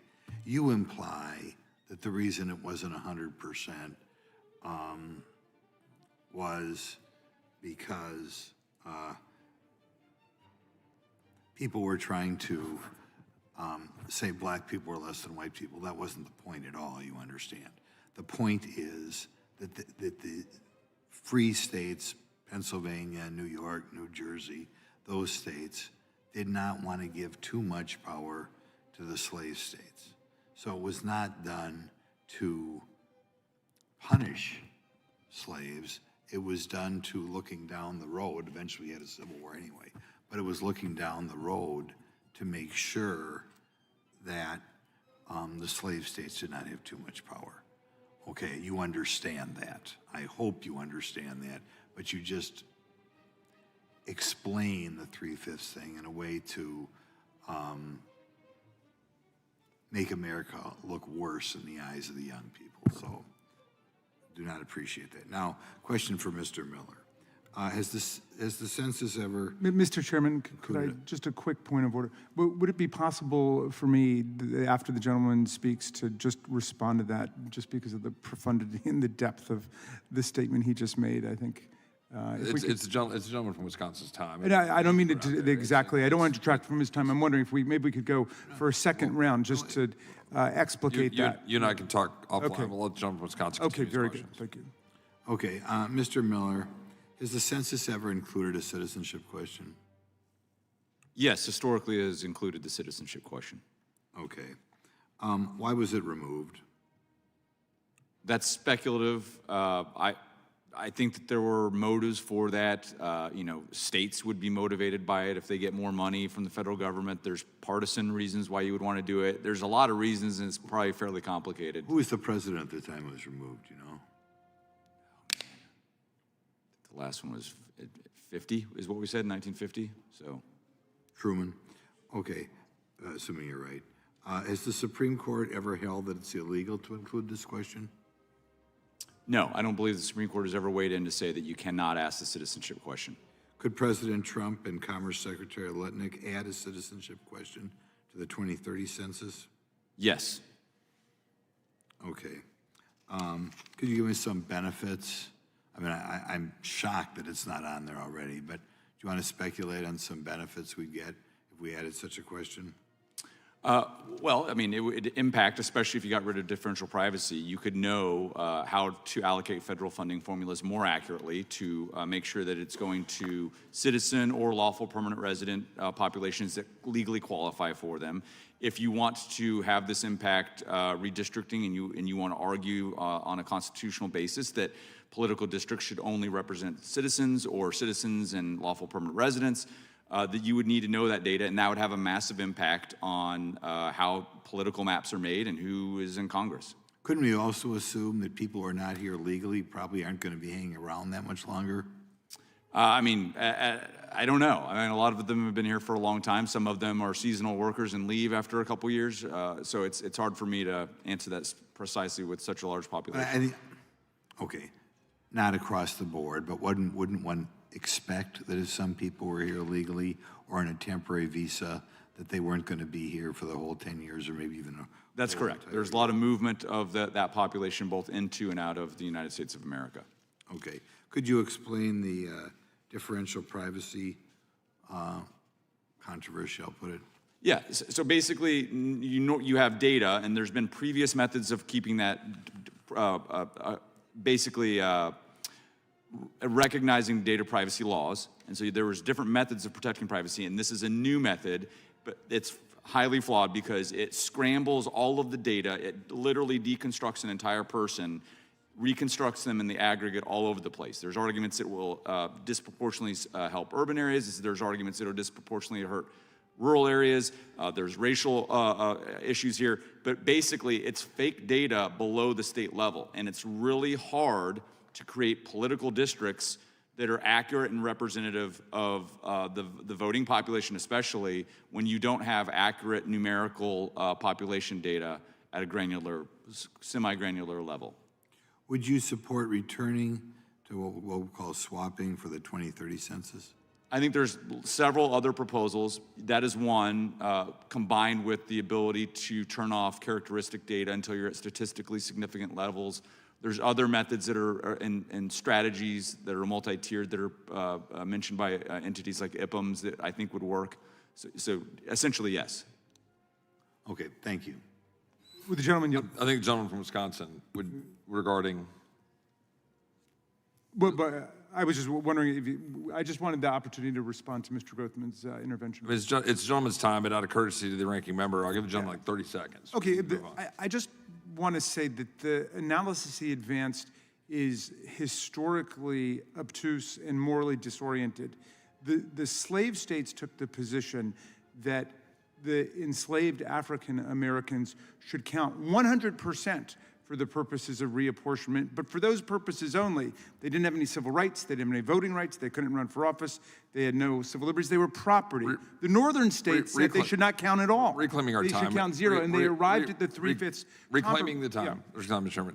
We're going to have a history lesson here. The gentleman from Wisconsin was making a point with respect to the oft-used 3/5 reference. I was trying to explain what the historical genesis of it is. And the history of it, the gentleman from Wisconsin characterized it from his perspective. And I think it was important for me to put that on the record, and I think it's been asked and answered, and we don't need to have a history lesson on it. So I'm going to go ahead and proceed with my questions.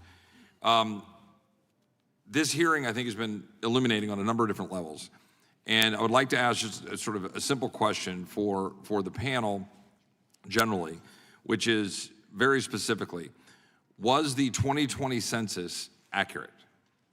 Mr. Mayfield. At the state and national level, it was within the margin of error for modern censuses. Below the state level, it was not. Mr. Rodriguez. Considering that it counted illegal and non-immigrant aliens, it was inaccurate according to the dictates of the Constitution. Mr. Miller. It was the most inaccurate census in modern times, in my opinion. Mr. Yang. At the state and national levels, it was accurate. At the sub-levels below that, it was inconsistent at times, but overall still did very well. And so was it true that in 2022 that the Census Bureau itself acknowledged that there were significant errors and significant discrepancies? Is that correct, Mr. Mayfield? That is correct. Right. And did it have significant impact on states, and that there were undercounting and overcounting of at least 14 states? Mr. Mayfield? That is the census position as of 2022. Now, was it also accurate that, in fact, the undercounting was often directed towards more conservative states with more Republican representation, and the overcounting was directed towards what we might call blue states with more Democrat representation? I can't address your use of the word direction. That is certainly what the modeling suggests was the result. Mr. Miller, would you add to that? Yeah, the Census Bureau would acknowledge that that would have been the outcome. And to the tune of as many as 500,000 in the state of Texas, for example? That's correct, costing Texas an additional congressional seat. So let's get to the heart then of why. Like, why is that the case? We've posited here in this hearing, I've heard a number of folks represent, that one of the reasons is because of illegal immigrants.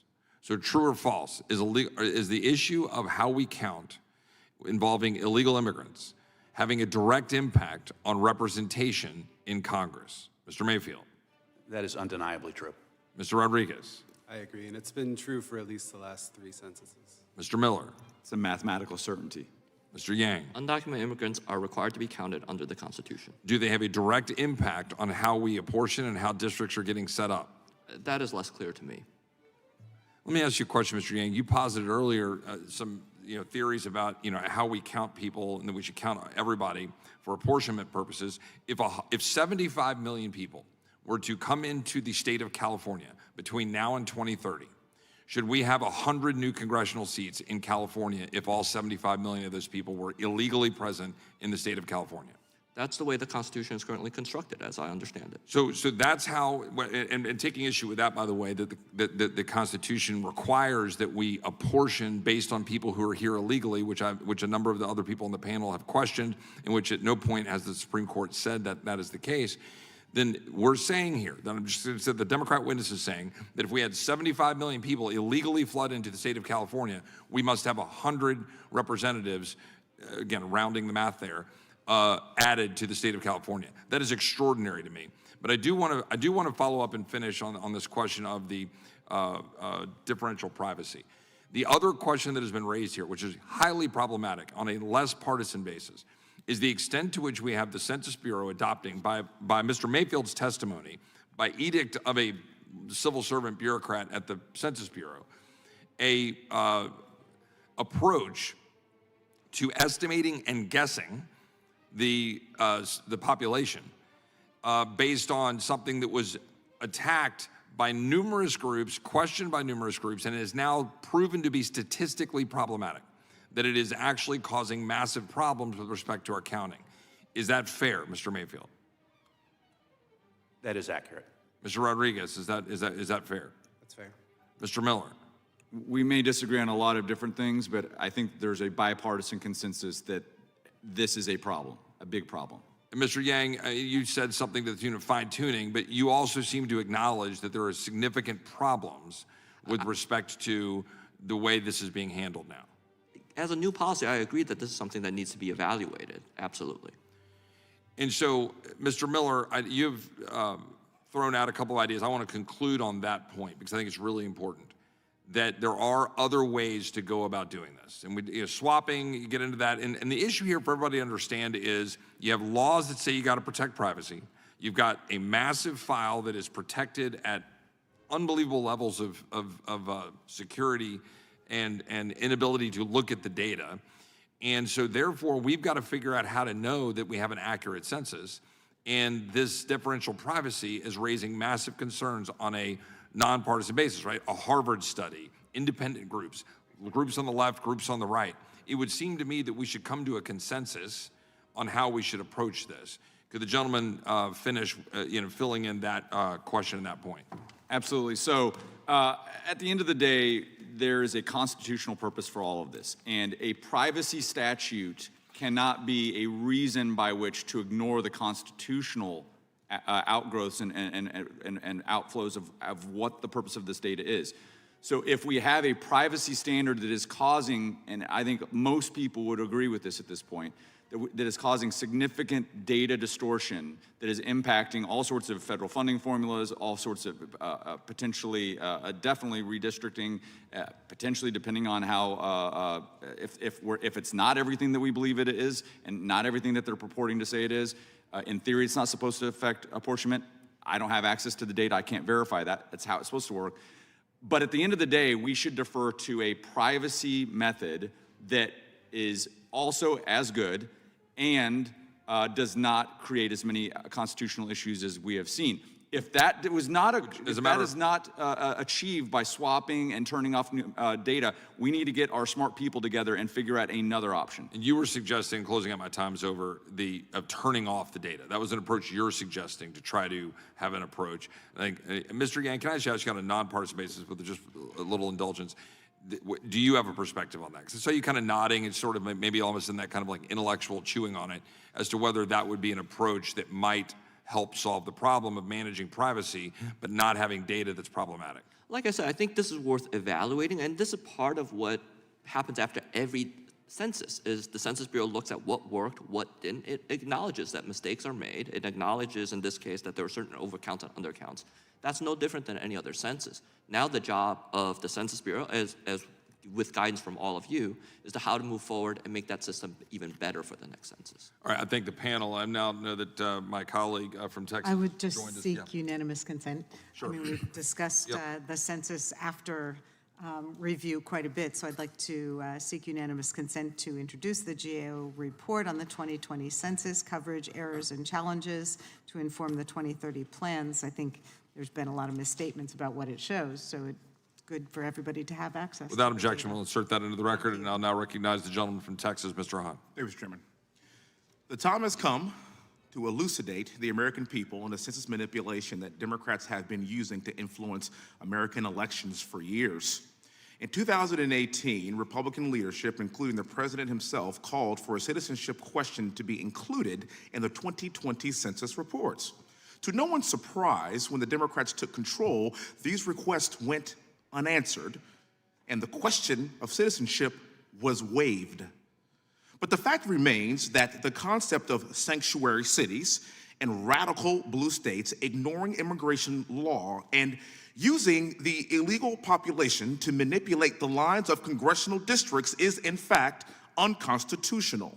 Not only are there severe constitutional concerns from the inclusion of illegal immigrants, but the Census Bureau admitted to having made several, quote, errors in their 2020 census report. Convenient, seeing that as in 2020, Donald Trump was on top of the ticket. In 2020, the Bureau undercounted in primarily deep red states such as Arkansas, Florida, Mississippi, Tennessee, and Texas, all red, while overcounting in radical left blue states like Delaware, Hawaii, Massachusetts, Minnesota, New York, Ohio, and Rhode Island. This egregious error led to many states being denied proper representation in Congress and the Electoral College. So much so that these errors cost Republicans not one, not two, not three, not four, not five, but 6 seats in the House. In addition to the 2020 miscounting, including illegal immigrants in the census has improperly granted radical left blue states 12 additional seats in the United States House of Representatives. It's a total of 18 seats gained. That is a huge problem, and those are the facts. Mr. Mayfield, thank you so much for being here, sir. I have a question for you, if you don't mind. You, sir, are a seasoned litigator who has practiced in matters ranging from complex commercial litigation to constitutional and administrative law. In your expert opinion, and I want you to really speak about this in long form because I want this recorded, should illegal aliens be included in the apportionment process under the 14th Amendment? The Supreme Court has never directly addressed that, Congressman. Mm-hmm. For apportionment purposes, as Congress has interpreted it, the Supreme Court has held that it currently applies to all people, regardless of citizenship. There is certainly an open question as to whether or not, if Congress were to direct the Census Bureau to do it differently, as to whether or not that would be legal. Okay, so in regards to thinking more of a high level, in terms of being a citizen and what it means to be a citizen in this country, and I do believe that being a citizen in this country means that you have the right to choose the leadership if you're a tax-paying legal citizen in this country. If you are an illegal person in this country, should you, under any circumstances, be allowed to vote and choose leadership in this country? That wouldn't be an expert opinion. As a citizen, I would object to that. And what about you, Ms. Rodriguez? I also object to that. Mr. Miller? Correct. Citizens should not be, illegal aliens should not be voting. And that applies to you also, Mr. Young. I'd love to hear your response to this question. Non-citizens are not allowed to participate in federal elections. Okay. Are they participating in federal elections? The studies have shown that there are very few instances in which they have. So that number needs to be 0. And as somebody who is a proud Texan, we and in Florida have done our best to get that number to 0. And in spite of the fact that I just voted a couple of weeks ago, and we voted with paper ballots that we had to show an ID for that didn't verify my address and where I lived. And then I had to put said piece of paper through a machine, copied it, they gave me another copy, then they gave me my very proud I voted sticker. And even with those stringent rules, with my daughter who is 7 years old was actually with me, she too got an I voted sticker. And guess what? With those stringent laws, we still have illegals voting in federal elections. So the question is not even about what's happening in Texas. If it's happening in Texas, you have to imagine that while it may seem like a minuscule amount to you, sir, that number needs to be 0. And if it's happening in Texas with those stringent rules, imagine what's happening in other blue states that don't have anything that closely resembles that level of redundancy to ensure that the person that voted in that election is, in fact, a citizen that has an address and has an ID. And with that, I'll yield back the remainder of my time. Thank you very much. Thank the gentleman from Texas. That concludes today's hearing. We thank the witnesses for appearing before the subcommittee Marine today. Without painting, you're objection, all late. members will have 5 The legislative hearing days to just submit ended. additional I'm written just questions kidding. for the witnesses. It was or additional okay. materials for the record. Without objection, the hearing is adjourned. The clippable moment, I think, came. You had the witness, Mr. Yang, who I'm not sure who he represents. If you go to the committee website, he's not listed still. That happens with the, oh, nope, still not listed. The minority witness, meaning the witness invited by the party who is in the minority. Sometimes they're not listed. Anyway, he had a moment where he was talking about Costco and the diversity, where he lives, and there's so many different types of rice. Look, these are his words, not mine. And that's a reflection of the diversity in the area he lives. I feel like Costco just carries 7 different bags of rice. I don't know. But anyway, Hagman uses those words, and then of course come Lager Dove from California. That's racist. Strike those words. Something like that. Some Muppet statement. And then Raskin's like, no, not quite. So keep an eye out for that one. That's coming. And it is like a web of lies. They are trapped in a tangled web of lies. So what are you going to do? All right. I think there's more stuff going on tomorrow. Let's find out exactly what that is. Senate.gov/Dave. No, that's not how you get there. It's just Senate.gov. Tomorrow. There's a lot going on today. Holy cow. Tomorrow there's some hearings to examine nominations in the judiciary. There's also next week hearings to examine protecting children against online offenders. Children online against offenders. That was postponed. That was supposed to be yesterday. So we're going to check that one out later next week. And then other committees that might pique our interest. There's so much going on. So 2:30 p.m. today, there's the Senate Judiciary hearing. This is the subcommittee on border security and immigration to examine ICE. So let's go check out the subcommittee on border security and immigration real quick. Oh, subcommittees. There you are. It's a good one. It's okay. Border security and immigration is who's chairing it? Cornyn. Lindsey Graham, Ted Cruz, Tom Tillis, John Kennedy, Katie Britt, Ashley Moody. I'll tell you, Kennedy is carrying that whole team. On the other side, you have Alex Padilla, Sheldon Whitehouse, Amy Klobuchar, Chris Coons, Mazi Hirono, and Cory Booker. So there you go. All right. Keep an eye out for the clips. Keep an eye out for the streams. And we'll see you next time. Thank you so much.